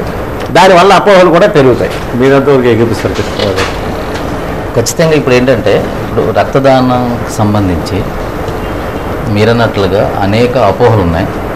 డోనార్లకు సంబంధించి కూడా రేర్ గ్రూప్స్లో ఉన్నటువంటి ఇబ్బందులు ప్రజలందరికీ తెలిసిందే. ఇక్కడ ముఖ్యంగా ఒక పేషెంట్ హాస్పిటల్లో ఉన్నప్పుడు పేషెంట్ తాలూకా బంధువులు ఎవ్వరు కూడా వాళ్ళంతటా వాళ్ళు ఇవ్వకుండా ఫస్ట్ వాలంటీర్ ఆర్గనైజేషన్స్ ఫోన్ కొట్టేస్తున్నారు, లేదా బ్లడ్ బ్యాంక్ వచ్చేసి డాక్టర్ గారి మీద ఒత్తిడి తెస్తున్నారు. డాక్టర్ గారు ముందే చెప్పి ఇది అమ్మాయి వస్తువు కాదు, డైరెక్ట్ మార్కెట్లో దొరికే వస్తువు కాదు. కానీ చాలా పెద్దవాళ్ళు కూడా, బాగా చదువుకున్న వాళ్ళు కూడా నాకు ఒకసారి ఫోన్ చేసినప్పుడు డాక్టర్ గారికి రికమెండ్ చేస్తే డాక్టర్ గారి మీద అహేన్నెస్ బిహేవ్ చేస్తున్నారు వాళ్ళు. ఆయన చెప్పారు ఎవరైనా మనం నాకు కొట్టేస్తున్నారు ఫోన్.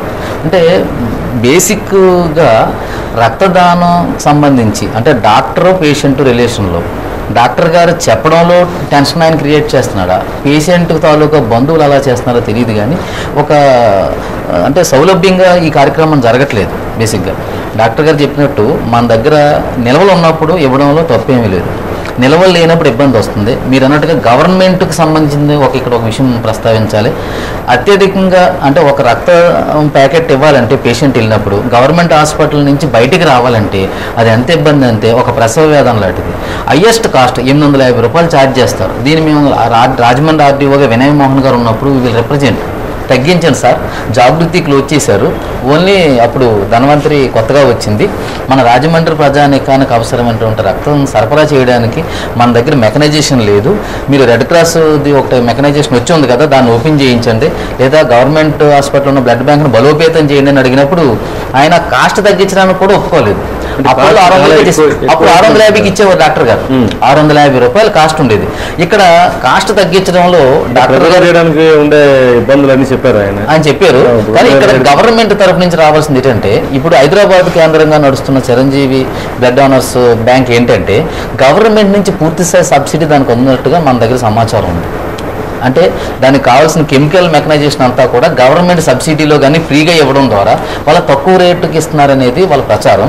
మరి రాజమండ్రిలో ఈవేళ ప్రజలకు అవసరమైనటువంటి రక్తం సరఫరా చేయాలంటే ఖచ్చితంగా గవర్నమెంట్ హాస్పిటల్లో ఉన్నటువంటి బ్లడ్ బ్యాంకును బలోపేతం చేయడం, అలాగే వాలంటరీ బ్లడ్ బ్యాంక్ ఉన్నటువంటి ధనవంతరికి కూడా గవర్నమెంట్ సబ్సిడీలో ఆ కెమికల్స్ కానీ ఇచ్చినట్లయితే వాళ్ళ రేటు తగ్గించుకునే అవకాశం ఉంటుందని చెప్పేసి నేను అభిప్రాయపడుతున్నాను. అసలు మీరు సబ్సిడీలు ఏమీ అవసరం లేదు సార్. గవర్నమెంట్ నుంచి ఒత్తిడి లేకుండా, అంటే డ్రగ్ ఇంకొకళ్ళు ఒత్తిడి ఎంత కనుక నియమ నిబంధనలు పాటించే వరకు ఒత్తిడి ఉండొచ్చు.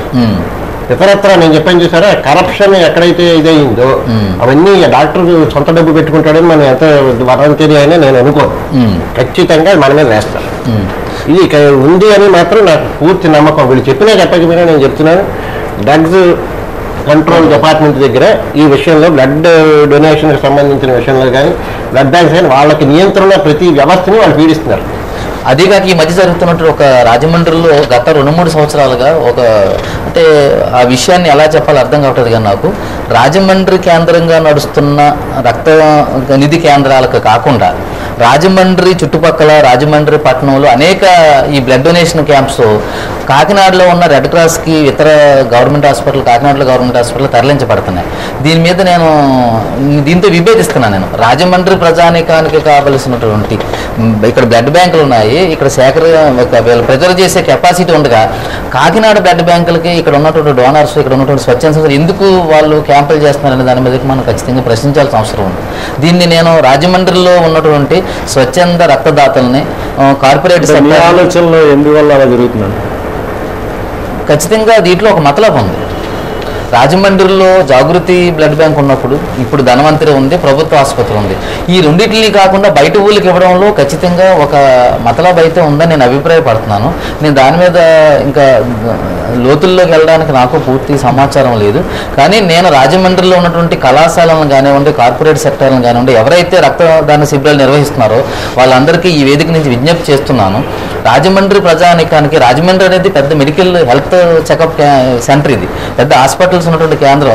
కంపేర్ టు కాకినాడ కంటే రాజమండ్రిలో ఎక్కువ కెపాసిటీ ఉన్నటువంటి హాస్పిటల్స్, పెద్ద హాస్పిటల్ ఉన్నాయి. కాబట్టి ఇక్కడ ఉభయ గోదావరి జిల్లాల నుంచి ఇది కేంద్రంగా ఉన్నప్పుడు ఇక్కడికి ఎక్కువ మంది వాళ్ళ అవసరాల కోసం వస్తున్నారు. గతంలో కృష్ణ కుమార్ గారు కానివ్వండి, దివాకర్ గారు కానివ్వండి, మన జర్నలిస్ట్ మిత్రులు కూడా అనేక మందికి నేను ఈ బ్లడ్ బ్యాంకుల ద్వారా ఈ రక్తం సంబంధించినటువంటి ఈ డిస్కషన్ చేసినప్పుడు కూడా అనిపించింది ఏంటంటే రాజమండ్రి ప్రజలకు అవసరానికి అనుగుణంగా ఇక్కడ రక్తదాన శిబిరాలు జరగాలి కానీ బయటికి వెళ్ళకూడదు అనేది నేను విజ్ఞప్తి చేస్తున్నాను. ఆ సంస్థలు కూడా పునరాలోచించుకుని రాజమండ్రిలో ఉన్నటువంటి రక్తనిధి కేంద్రాలకే వాళ్ళు క్యాంపులు చేయాల్సిందిగా నేను ఈ వేదిక నుంచి విజ్ఞప్తి చేస్తున్నాను. ఓకే, వెంకటరావు గారు, ఇప్పుడు రక్తం ఇవ్వడానికి సంబంధించి అనేక అపోహలు ఉన్నాయి. అంటే బంధుమిత్రుల్లో ఇందాక రాంబాబు గారు చెప్పినట్టు, కృష్ణకుమార్ గారు ఎందుకు అట్లా, అంటే ఎవరిదైనా కార్డు ఉందా వాళ్ళ రక్తం తీసుకుని మనం బ్యాగ్ తీసుకెళ్ళి ఇచ్చేద్దామన్న ఆలోచన, ధోరణితోనే ప్రజలు ఉంటున్నారు. ఎందువల్ల అంటారంటే ఎన్నిసార్లు ఒక మనిషి రక్తం దానం చేయొచ్చు, ఎప్పుడెప్పుడు చేయాల్సిన అవసరం ఉంది, అంటే చేయడం వల్ల ఏమైనా బెనిఫిట్ ఉందా వాళ్ళకి, అట్లా ఎట్లా చేస్తే ఇప్పుడు అంటే వాళ్ళ రక్తం ఇవ్వచ్చు కదా, వేరే డోనర్ని వెతుక్కోవడం లేకపోతే ఈ ఇబ్బంది కన్నా ఉన్న 10 మందిలోనే అసలు మనుషులంటూ లేకపోతే చుట్టూ వేరే విషయం. కాకపోతే ఉన్నప్పుడు వాళ్ళే ఎందుకు మోటివేట్ అయ్యి ఇవ్వలేని పరిస్థితి ఎందుకుంది?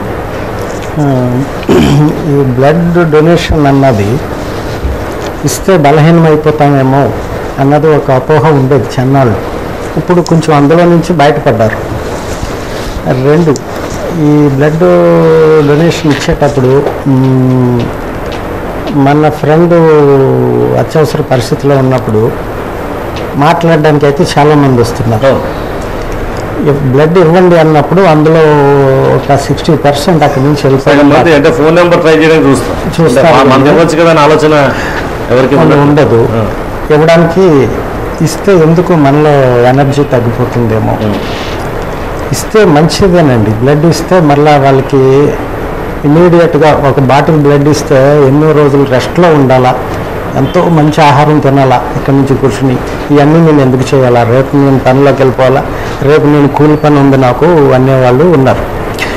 బ్లడ్ డొనేషన్ ఇచ్చినమ్మటనే వెంటనే మన పని చేసుకోవచ్చు. ఎట్టి పరిస్థితుల్లో ఈ బ్లడ్ అనేది రిఫార్మింగ్ చాలా స్పీడ్గా జరుగుద్ది. అంత భగవంతుడు లేదా మన సైంటిఫిక్గా ఆలోచిస్తే మన శరీరము ఇన్సైడ్ ఒక అద్భుతమైన డాక్టర్ ఉన్నాడు. మన ఇచ్చిన బ్లడ్ మళ్ళీ రిఫార్మ్ అయిపోద్ది ఇమీడియట్గా. ధైర్యంగా ఇచ్చేయచ్చు. అంటే ఒక మనిషి ఎన్ని యూనిట్లు ఇవ్వచ్చు? ఈచ్ టైం ఒక యూనిట్ కంటే ఎక్కువ ఇవ్వడానికి కుదరదండి. 4 months గ్యాప్తో మళ్ళీ ఇవ్వచ్చు, మళ్ళీ అగైన్ డొనేట్ చేయొచ్చు. అత్యధికంగా ఎన్నిసార్లు చేయొచ్చండి జీవితకాలంలో? అంటే చేయొచ్చు అండి, కంటిన్యూస్ గ్యాప్ ఇచ్చి 4 months గ్యాప్ లో పర్సన్ అనేటువంటిది ఎన్నిసార్లు అయినా ఇవ్వచ్చు. ఎప్పుడు కూడా లేదు మనకి.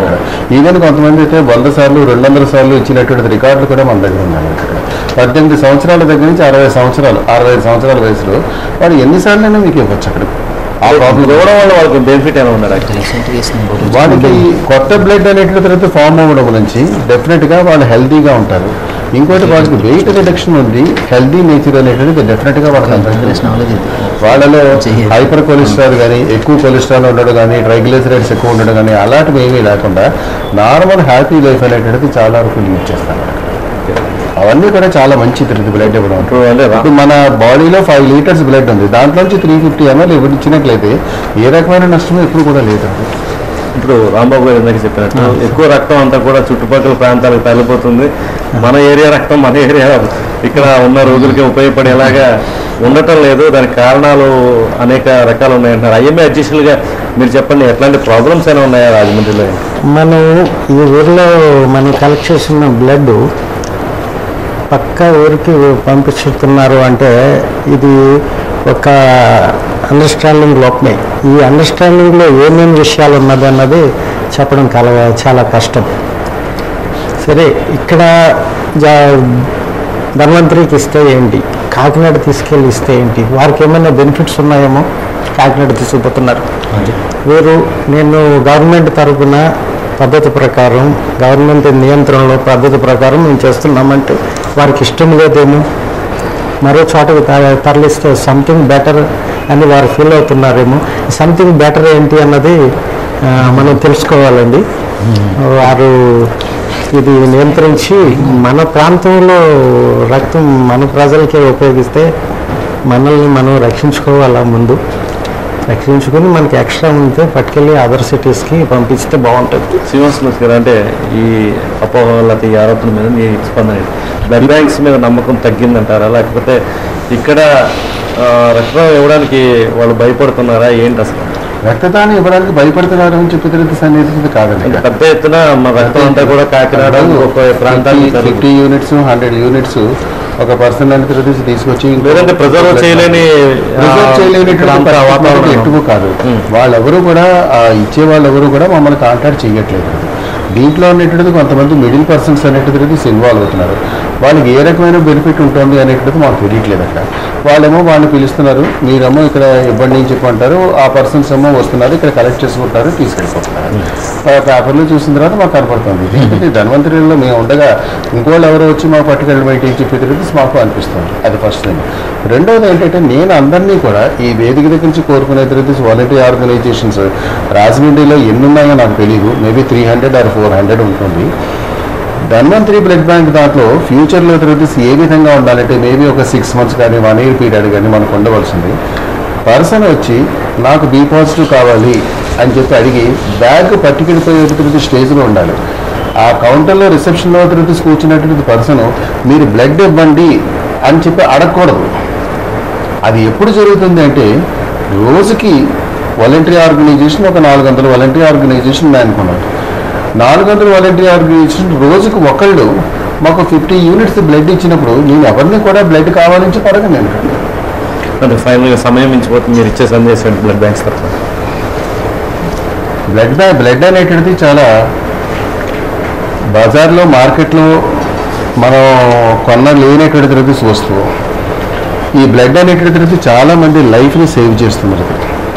1 unit of this blood saves the 4 అని చెప్పి అంటారు, ఎందుకంటే 4 సేవ్ చేస్తున్నారు. దీంట్లో కావాల్సినది సురక్షితమైనటువంటి బ్లడ్ అనేటువంటిది మనకి చాలా చాలా ఇంపార్టెంట్. ఈ సురక్షితమైనటువంటి దాంట్లో ఏంటంటే, మనకి ఏ రకమైనటువంటి డిసీజెస్ లేకుండా, వారికి ఏ రకమైనటువంటి కాంప్లికేషన్స్ లేకుండా ఉండేటువంటి బ్లడ్ ధన్వంతరి బ్లడ్ బ్యాంకులో డెఫినెట్గా దొరుకుతుంది. ఎందుకంటే మేము ఆ విధమైనటువంటి టెక్నాలజీని అమెరికా నుంచి అక్కడి నుంచి తీసుకొచ్చి పెట్టినటువంటి ఇన్స్ట్రుమెంట్స్ అన్నీ కూడా మేము ఇక్కడ పెట్టుకున్నాం. అందువల్ల అందరూ కూడా వాలంటీర్ ఆర్గనైజేషన్ వాళ్ళు కానీ ఎవరైనా సరే ఈ అవకాశాన్ని తిరిగి ఉపయోగించుకోవాల్సిందే మరీ కోరుతున్నాను. ఫైనల్గా మీకు ఒక క్వశ్చన్ అండి, అంటే రక్తదాతలకు పరీక్షల కోసం వివరాలు చెప్పచ్చా లేదంటారు? గవర్నమెంట్ అథారిటీస్ రెగ్యులేషన్స్ ప్రకారం అయితే డోనర్ అనేటటువంటి వచ్చిన తర్వాత వాళ్ళకి ఏదైనా ఉన్నట్లయితే కౌన్సిలింగ్ చేయమని రిజల్ట్స్ చెప్పమని చెప్పి అంటున్నారు.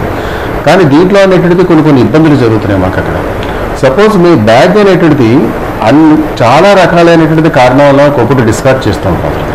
ఫర్ ఎగ్జాంపుల్ పర్సన్ వచ్చాడు, మాకు బ్లడ్ ఇచ్చాడు, మేము టెస్టులు చేసిన తర్వాత వాడికి HIV పాజిటివ్ వచ్చింది అని చెప్పి అనుకున్నాం. అసలు గవర్నమెంట్ చెప్పేది ఏంటంటే డోనర్ని పిలిచి వాడిని కౌన్సిలర్, ఎయిడ్స్ కౌన్సిలర్ అని చెప్పి కొంతమంది ఉంటారు, వారి చేత కౌన్సిలింగ్ తిరిగి ఇప్పించి ఆ తర్వాత వాడిని DCTCకో లేకపోతే ఇంకో సెంటర్కో పంపించండి అని చెప్పి అంటూ ఉంటారు. అది మంచి పద్ధతే, కరెక్టే, నేను ఒప్పుకుంటాను. కానీ ఇక్కడ ప్రాబ్లం ఏంటంటే మాకు చిన్న తేడా ఉన్నా సరే మేము బ్లడ్ బ్యాగ్ అనేటువంటిది రిమూవ్ చేస్తాం. ఇప్పుడు ఎందుకంటే మేము చేస్తున్నది చాలా సున్నితమైనటువంటి పరీక్షలు. ఈ సున్నితమైనటువంటి పరీక్షల వల్ల వేరొకరికి చిన్న క్వాంటిటీ కొంచెం క్వాంటిటీ ఉన్నా సరే, ఎందుకంటే లార్జ్ క్వాంటిటీ బ్లడ్ వెళ్తుంది కాబట్టి రెండో పర్సన్కి రెసిస్టెన్స్ తక్కువ ఉంటుంది కాబట్టి వారికి HIV AIDS కానీ లేకపోతే HPV కానీ డెవలప్ అవ్వడం ఛాన్సెస్ ఉంటుంది. అటువంటిప్పుడు ఆ బ్యాగ్ అనేటువంటిది డిస్కార్డ్ చేసేస్తాం. డిస్కార్డ్ చేసిన బ్యాగ్ దాంట్లో వాళ్ళకి ట్రూ పాజిటివ్ అవ్వచ్చు, ఫాల్స్ పాజిటివ్ అవ్వచ్చు, అబద్ధం ఏంటంటే సరైన అవ్వచ్చు. అటువంటిప్పుడు వాడి పర్సన్ తీసుకొచ్చి నీకు ఎయిడ్స్ ఉంది అని చెప్పి అన్నట్లయితే, వాడికి ఏదైనా HIV పాజిటివ్ అని చెప్పి అన్నట్లయితే వాడు ఇంకో చోట చేయించుకుని, కానీ ఒకటే ఏంటంటే చెప్పినట్లయితే ఎక్కువ ప్రాబ్లమ్స్ ఉంటాయని చెప్పి నేను అనుకుంటున్నాను. వెంకటరావు గారు మీరు చెప్పండి, ఫైనల్గా మీ IMA తరఫున మీరు ఇచ్చే మెసేజ్ ఏంటి పబ్లిక్? అన్నిటికంటే ముఖ్యంగా ఒక బర్నింగ్ ఇష్యూ బ్లడ్ బ్యాంక్ అన్నది ఏదో ఒక అపశృతి, అది అందరి మైండ్లోకి వెళ్ళిపోయింది. ఒక బర్నింగ్ ఇష్యూగా ఎప్పటికీ నడుస్తుంది. ఈ యాత్రంతో ఈ బర్నింగ్ ఇష్యూ వలన జెన్యున్గా చేసే వాళ్ళకి ఒక బర్నింగ్ అయిపోతుంది. ఇప్పుడు ఈవేళ CC ఛానల్ ఒక మంచి టాపిక్ని ప్రజల్లోకి తీసుకెళ్తున్నందుకు నాకు చాలా సంతోషంగా ఉంది. నేను ఈ ప్రేక్షకులకి ఈ CC ఛానల్ చూస్తున్న వారందరికీ చెప్పగలిగేది ఏంటంటే, NAT అని ఒక అద్భుతమైన ఒక ఎక్విప్మెంట్ పెట్టి ఇంకా ఉన్నతమైన రక్తాన్ని అందజేస్తున్నారు. ఈ NAT మెషిన్ అన్నది ఆదాయాన్ని పెంచుకోవడానికి కాదు. దురదృష్టకరంగా ఒక వైద్య వృత్తి ప్రక్కన మనీ లింక్ పడి ఉంది. ఈ మనీ ఎక్కువ తీసుకుంటున్నారా తక్కువ తీసుకుంటున్నారా అన్నది పక్కన పెడితే, ఈ NAT అనేది గతంలో జరిగిన అపశృతిని బట్టి అది తీసుకొస్తే బాగుంటుంది, మనం ఈ బర్నింగ్ ఇష్యూ నుంచి బయటపడవచ్చు అని హైదరాబాద్ తర్వాత మేము పెట్టగలిగాం. మేము అంటే ధన్వంతరి వారు, నేను ఇండియన్ మెడికల్ అసోసియేషన్ ప్రెసిడెంట్గా నేను వారిని ఈ విషయంలో అప్రిషియేట్ చేస్తున్నాను. ఈ ఇష్యూలో మనం ఎక్కువ తక్కువ కాదు, ప్రశాంతంగా మనం సాల్వ్ చేసుకోవాలి విషయం. అన్నిటికంటే ముఖ్యమైనది ఏ రిలేషన్ అయినా పాడు చేసుకోవచ్చు, కానీ డాక్టర్ తప్పు, పేషెంట్ తప్పు, బ్లడ్ బ్యాంక్ తప్పు అనుకుని మనం బర్నింగ్ ఇష్యూగా క్రియేట్ చేసే కంటే సావధానంగా ఈ ఇష్యూలో పొరపాట్లు అక్కడ జరుగుతుంది. మన బ్లడ్ బ్యాంక్ని మనం ఉన్నతంగా మార్చుకుందాం, మన డాక్టర్ని ఉన్నతంగా మార్చుకుందాం. ఇదే యాటిట్యూడ్ డాక్టర్లకే ఉండాలా. మన పేషెంట్స్ని ఉన్నతంగా వారికి అవేర్నెస్ కల్పించుదాం. ఈ అవేర్నెస్ కల్పిస్తే డెఫినెట్గా పేషెంట్స్లో మంచి దృక్పథం వస్తుందని. సో నేను అనేది ఏంటంటే, సమతుల్యంగా ప్రాబ్లమ్ని సాల్వ్ చేసుకుంటే మన సిటీ హైదరాబాద్ తర్వాత ఒక మంచి సద్భావం గల సిటీగా మనం చేసుకోవాలని అందరినీ కోరుతున్నాను. Thank you much sir. Krishna Kumar గారు మీరు ఇచ్చే మెసేజ్ ఏంటి పబ్లిక్? ఇందులో చెప్పేది ఏంటంటే, ఇప్పుడు మనం అపోహలైనా కానీ అవసరమైనా కానీ మనం తీర్చుకోవాలంటే ఇక్కడ ప్రధానమైన బాధ్యత ఫస్ట్ స్వచ్ఛంద సంస్థలు, డోనార్స్, వీళ్ళందరికంటే కూడా నా దృష్టిలో ఈ వైద్య నిపుణుల మీద ఉంటుంది. వైద్య నిపుణులు సాధ్యమైనంత వరకు మనం చూస్తూ ఉంటాం, వారు నిపుణులు కాబట్టి వాళ్ళు అలా ఉంటే ఉండొచ్చేమో, కానీ ఇప్పుడు అవసరాలు రీత్యా చూస్తే నా దృష్టిలో వాళ్ళు మౌనమైన ఈ భాష ఊమోగ మనసు అన్నట్టుగా ఉండకూడదు. డాక్టర్స్ గారు టైటిల్ ఇప్పుడు ఏదో ఊరికే మాట్లాడతారు అన్నట్టుగా ఉండకూడదు. డాక్టర్ అనేవాడు బెస్ట్ కౌన్సిలర్ అయ్యి ఉండాలి ఫస్ట్, నా అభిప్రాయ ప్రకారం. డాక్టర్ బెస్ట్ కౌన్సిలర్ అయ్యి ఉంటే ఇలాంటి అపోహలు, సందేహాలు ఏమీ రావు. డాక్టర్ కౌన్సిలర్గా అమ్మాయి నీకు ఇంత ఇది అవసరం ఉంటుంది, ఇది ఇంత అవసరం ఉంటుంది, ప్లేట్లెట్స్ వేల కింద ఉన్నాయి, రేపటికి ఇంకా పడిపోతే ఇలా అవసరం ఉంటుంది అని వివరించారనుకోండి, వాళ్ళకి కూడా కంగారు ఉంటుంది. ఇప్పుడు అత్యవసర ఆసుపత్రులు అనే పేరు పెట్టి వాళ్ళు ఏంటంటే ప్రతిదీ వెళ్ళినప్పటి నుంచి వరకులు పరుగులు కంగారు మీదే నడుస్తుంది వ్యవహారం అంటారు. డాక్టర్ బెస్ట్ కౌన్సిలర్ అయితే ఖచ్చితంగా ఇప్పుడున్న సమస్యలు బ్లడ్ బ్యాంక్స్ కానీ హాస్పిటల్ నిర్వహణలో కానీ అన్నీ చాలా వరకు తగ్గిపోతాయి. 90% తగ్గిపోతాయి. 10% అంటారా వేరే వేరే ఏమైనా ఉంటే ఉండొచ్చేమో తప్ప ఇలాంటి అపోహలు తొలగించాలి అంటే డాక్టర్ బెస్ట్ కౌన్సిలర్ అయ్యి ఉండాలి. ఇంటిమేసీ రిలేషన్ కూడా ఉండాలి. అదే బెస్ట్ కౌన్సిలర్ అవడం అంటే కనీసం వాళ్ళతో మాట్లాడడం. డాక్టర్ గారు మాట్లాడితే నిజమేటని అబద్ధం మాట్లాడి ఏం చేసినా ముందు అసలు మాట్లాడుతున్నాడని ఒక కాన్ఫిడెంట్ వస్తుంది వీడికి. అదేం లేకుండా డాక్టర్ గారు మౌనంగా అటు ఇటు తిరిగేస్తున్నారంటే ఇది సినిమా కాదు. అలాగే సినిమాల్లో మనం చిన్నప్పుడు చూస్తూ ఉంటాం. సినిమాల్లో ఇలా బెడ్ మీద ఇలా పడుకోబడతాడు, ఇంకా బెడ్ మీద పడుకోబడతాడు, ఇలా బెడ్ ఎలా వెళ్ళిపోతూ ఉంటుంది. జనాల్లో ఇప్పటికీ అదే ఆలోచన. అదే ఉందండి సినిమాల్లో ఎలా వెళ్ళిపోతుంది ఇది డాక్టర్ గారు అని అనుకుంటాడు. ఇవన్నీ పోవాలి అంటే జనాల్లో అవేర్నెస్ రావాలి. ఆ అవేర్నెస్ రావాలి అంటే ఫస్ట్ డాక్టర్ దగ్గర మొదలవ్వాలి. డాక్టర్ గారు చాలా గొప్ప చదువుకున్నారు, చాలా మంచి నిపుణులు, అన్నీ బాగానే ఉన్నాయి. వాటితో పాటు డాక్టర్ గారు ముందు పేషెంట్ తోటి కానీ పేషెంట్తో కాకపోతే వాళ్ళ బంధువులతో కానీ వాళ్ళకి కూడా వచ్చిన వాళ్ళ అటెండెంట్తో కానీ మనసు ఇప్పి మాట్లాడాలి. పూర్తిగా మనసంతా ఇప్పేమని నేను చెప్పను, కానీ కొంతైనా ఇప్పి బాబు ఇది ఇది ఇది ఇది అని ఏదైనా చెప్పగలిగి ఉండాలి. అదేం లేకుండా డాక్టర్ గారు అలాగే టైట్లు ఇప్పుడుతో అలా అటు ఇటు తిరిగేస్తున్నారు అనుకోండి, వీటిలో ఆందోళన పెరిగిపోతూ ఉంటుంది. ఏదో మాట చెప్పేస్తారు, అది కూడా ఏమో ఎవరికైనా చెప్పిస్తారు. ఇది తగ్గితే నేను పూర్వం చాలా కాలం నుంచి కూడా 10-15 ఏళ్ళ నుంచి అయ్యన్నకి బాధ్యులైన ప్రతి వారికి ఇదే చెప్తున్నాను. ముందు సమస్య వచ్చినప్పుడు మీరు ఒక పారదర్శకత పాటించండి. డాక్టర్లు పారదర్శకత పాటిస్తే ఈ సమస్యలన్నీ తగ్గుతాయి. డాక్టర్ పారదర్శకత లేకుండా అంతా గోప్యంగా ఉండి డాక్టర్ గారు తలుపేసి బిగించుకుని ఉండి ఆ తలుపు లోపలికి డాక్టర్ గారి దగ్గర పంపించాలంటే చాలా ఇబ్బంది వచ్చేసి వీడికి వాడితో గొడవ, ప్రతి హాస్పిటల్లో గొడవలు. పైగా డాక్టర్ గారు లోపల ఇప్పుడు కెమెరాలు కూడా పెట్టుకుంటున్నారు. ఆ గొడవలు చూస్తూ ఉంటారు. డాక్టర్ గారికి తలకాయపోతే అక్కడ చూసి పేషెంట్ మీద కాన్సన్ట్రేట్ చేయలేరు. బయట గొడవ చూస్తుంటే అది కూడా ఉంది. డాక్టర్ గారు చేయాల్సింది లోపల ఉన్న పేషెంట్ మీద కాన్సన్ట్రేట్ చూడడం. డాక్టర్ గారు బయట గొడవ ఏం జరుగుతున్నాయని అర్థం చూస్తుంటే ఇది కాన్సన్ట్రేట్ చేయలేరు. ఇవన్నీ చూసుకుంటే డాక్టర్కి పేషెంట్కి సంబంధాలు చాలా గ్యాప్ పెరగాలి. అది పెరిగితే చాలా సమస్యలు తగ్గుతాయి. ఇదే విధంగా బ్లడ్ డొనేషన్. ఈ బ్లడ్ డొనేషన్లో కూడా ముందే చెప్పుకున్నట్టుగా ముందు అవగాహన పూర్తిగా రావాలి బ్లడ్ డొనేషన్ విషయంలో. పైగా ఇది దాచుకునే వస్తువు కాదు. ఇది చాలా తక్కువ కాలం మాత్రమే నిల్వ ఉంచుకోవడానికి అవకాశం ఉన్న వస్తువు. కొన్ని ప్లేట్లెట్స్ విషయం చెప్తే అది కేవలం 5 రోజులే. ఆ 5 రోజులు కూడా దాన్ని చాలా కేర్ఫుల్గా చేయకపోతే బ్లడ్ ప్లేట్లెట్స్లో బ్యాక్టీరియా ఫామ్ అయ్యే అవకాశం ఉంది. ఇది కాక మనం డాక్టర్స్ మీద లేకపోతే బ్లడ్ బ్యాంక్స్ మీద తీసుకోవాల్సిన ఒత్తిడి ఏంటంటే, ఒత్తిడి లేకపోతే అవగాహన ఏంటంటే అంటే ఈ కండిషన్స్లో ఇప్పుడున్న పరిస్థితుల్లో వారు దాన్ని అత్యంత సురక్షితంగా ఉంచడానికి ఏ విధమైన చర్యలు తీసుకున్నారు చెప్పండి డాక్టర్ గారు అని ఏ లేనైనా సరే అడిగితే ఇదిగో మేము ఇవి తీసుకున్నామని చెప్పగలిగిన పారదర్శకత ఆ బ్లడ్ బ్యాంక్లో ఉందనుకోండి, గొడవే లేదు. ఇదిగో ఈ చర్యలు తీసుకుంటున్నాం, ఇదో రూమ్ టెంపరేచర్లో ఉంటే ఈ డిసీజెస్ వచ్చే అవకాశం ఉంది, వీటిని రాకుండా ఇదిగో ఈ చర్యలు తీసుకుంటున్నాం, లేకపోతే మీరు వచ్చిన వాళ్ళు ఈ జాగ్రత్తలు పాటించండి, ఇక్కడ చుట్టకాలుస్తూ రాకండి, లేకపోతే ఇంకోటి ఏమో ఉంటాయి. ఇవన్నీ చెప్పాలి. ఇవి చెప్పాలి. రెండోది ఏంటంటే వీటి విషయంలో కూడా బాబు ఇది నిలవండదు, ఇది నిలవండి వస్తువు కాదు, ఇది ఇది ఇది పరిస్థితి. పైగా మన దేశంలో కరెంట్ లేని రోజులు ఇవి. ఇంత అభివృద్ధి చెందిన ఈ దేశంలో టెక్నాలజీ వచ్చిన రోజుల్లో కరెంట్ ఉండదు. ఇలాంటి పరిస్థితుల్లో దాన్ని మనం చక్కగా దాన్ని అన్ని కండిషన్స్లోనూ సాటిస్ఫై చేస్తూ ఇవ్వాలి అంటే ఎందుకు. పైగా ఇంకొకటి కూడా ఏంటంటే ఒకటి డాక్టర్లు చెప్పాలి ఇక్కడ, ఈ ట్రాన్స్ఫ్యూజన్ ట్రాన్స్మిసిబుల్ ఇన్ఫెక్షన్స్ అని ఉంటాయి. ఇది ఆ రేటు ఇండియాలో ఎంత ఉంది, లేకపోతే భారతదేశంలో ఎంత ఉంది, రాజమండ్రి ఎంత ఉంది, దాని మీద క్లారిటీ కావాలి. అంటే రక్త మార్పిడి ద్వారా సంక్రమించే వ్యాధులు, ఇన్ఫెక్షన్స్ అవన్నీ అవన్నీ ఆ రేటు ఎక్కడ తక్కువ ఉందా ఎక్కువ ఉందా, ఆ రేటు ఏటా పెరుగుతుందా తగ్గుతుందా. మనం చూడండి ప్రతి 1000 మంది జనాభాకి ఇన్ని శిశు మరణాలు సంభవిస్తున్నాయి, అవి ఏటా తగ్గుతున్నాయా పెరుగుతున్నాయా అని ఎలా చూస్తున్నామో ఇది కూడా ప్రతి ఇన్ని ట్రాన్స్మిషన్స్ ఇన్ని జరుగుతుంటే 100 రక్త మార్పిడి జరుగుతుంటే దాంట్లో రేట్ ఎంత ఉంది, 1 ఉందా, 0.1 ఉందా, అసలు లేదా ఏమిటి, అది కూడా ఒక పారదర్శకత అని చూసారు. అది వస్తే ఖచ్చితంగా ఇవన్నీ తొలగుతాయి, అందరికీ మేలు జరుగుతుంది అనేది నా అభిప్రాయం. తప్పితే ఇది డాక్టర్ గారు మళ్ళీ అడుగుతున్న డాక్టర్లు ఏమనుకున్నా సరే కూడా డాక్టర్లు మౌన వ్రతం మానాలి. అమ్మ మీ ఇచ్చే కృతజ్ఞత అంటే సమయం భావించిపోయింది, మంచి సందేశం ఇచ్చారు అందరూ కూడా. మీ ఇచ్చే ఫైనల్ మెసేజ్.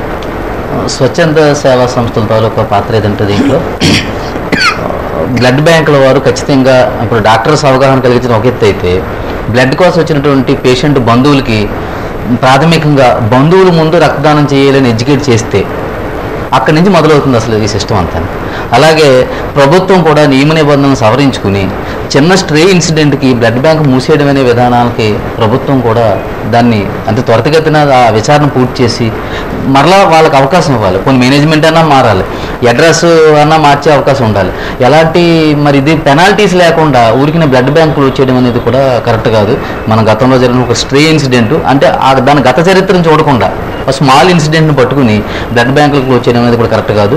నేను రాజమండ్రి ప్రజానికానికి, రాజమండ్రి పెద్దలకు అందరికీ నేను విజ్ఞప్తి చేసేది ఏంటంటే, రాజమండ్రి మామూలుగా రోగుల అవసరాల దృష్ట్యా మరొక పెద్ద బ్లడ్ బ్యాంక్ అవసరం ఉందనేది నేను అభిప్రాయపడుతున్నాను. దాన్ని ఏర్పాటుకి మనకి రెడ్ క్రాస్కి సంబంధించినటువంటి ఒక నిర్మితమైనటువంటి భవనం ఉంది, ఇన్ఫ్రాస్ట్రక్చర్ కూడా దాంట్లో మరి తుప్పు పట్టిపోతుంది. కాబట్టి దాన్ని ప్రారంభోత్సవానికి మరి నాయకులు మరి పెద్దలందరూ కూడా దీని మీద చర్య తీసుకుంటే బాగుంటుందని మేము దీన్ని ప్రజల్లో అవగాహన చేయించడానికి స్వర్ణాంధ్ర సేవా సంస్థగా ఇతర స్వచ్ఛంద సేవా సంస్థలు బ్లడ్ బ్యాంక్ వారితో కలిపి ఒక సదస్సు ఏర్పాటు చేసి ప్రజలు అవగాహన చేయడానికి, అలాగే కరపత్రాల ద్వారా మరి దీన్ని ప్రజల్లో తీసుకెళ్ళడానికి మా వంతు కృషి చేస్తామని నేను తెలియజేసుకున్నాను. Thank you very much Rambabu garu, Krishnakumar గారు, శ్రీనివాసమూర్తి గారు, వెంకట్రావు గారు, అందరికీ కూడా ధన్యవాదాలు. ఇది చాలా సున్నితమైన అంశం. రక్తనీతికి సంబంధించి అనేక సందేహాలకి వక్తలు చక్కని సమాధానాలు చెప్పడం జరిగింది.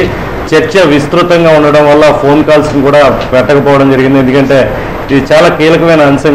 ఎక్కువ వివరాలు ఆడియన్స్కి, మన ప్రేక్షకులందరికీ అందజేసేందుకు ఈసారి అంటే మనకు ఫోన్ కాల్స్ తీసుకోకపోవడం జరిగింది.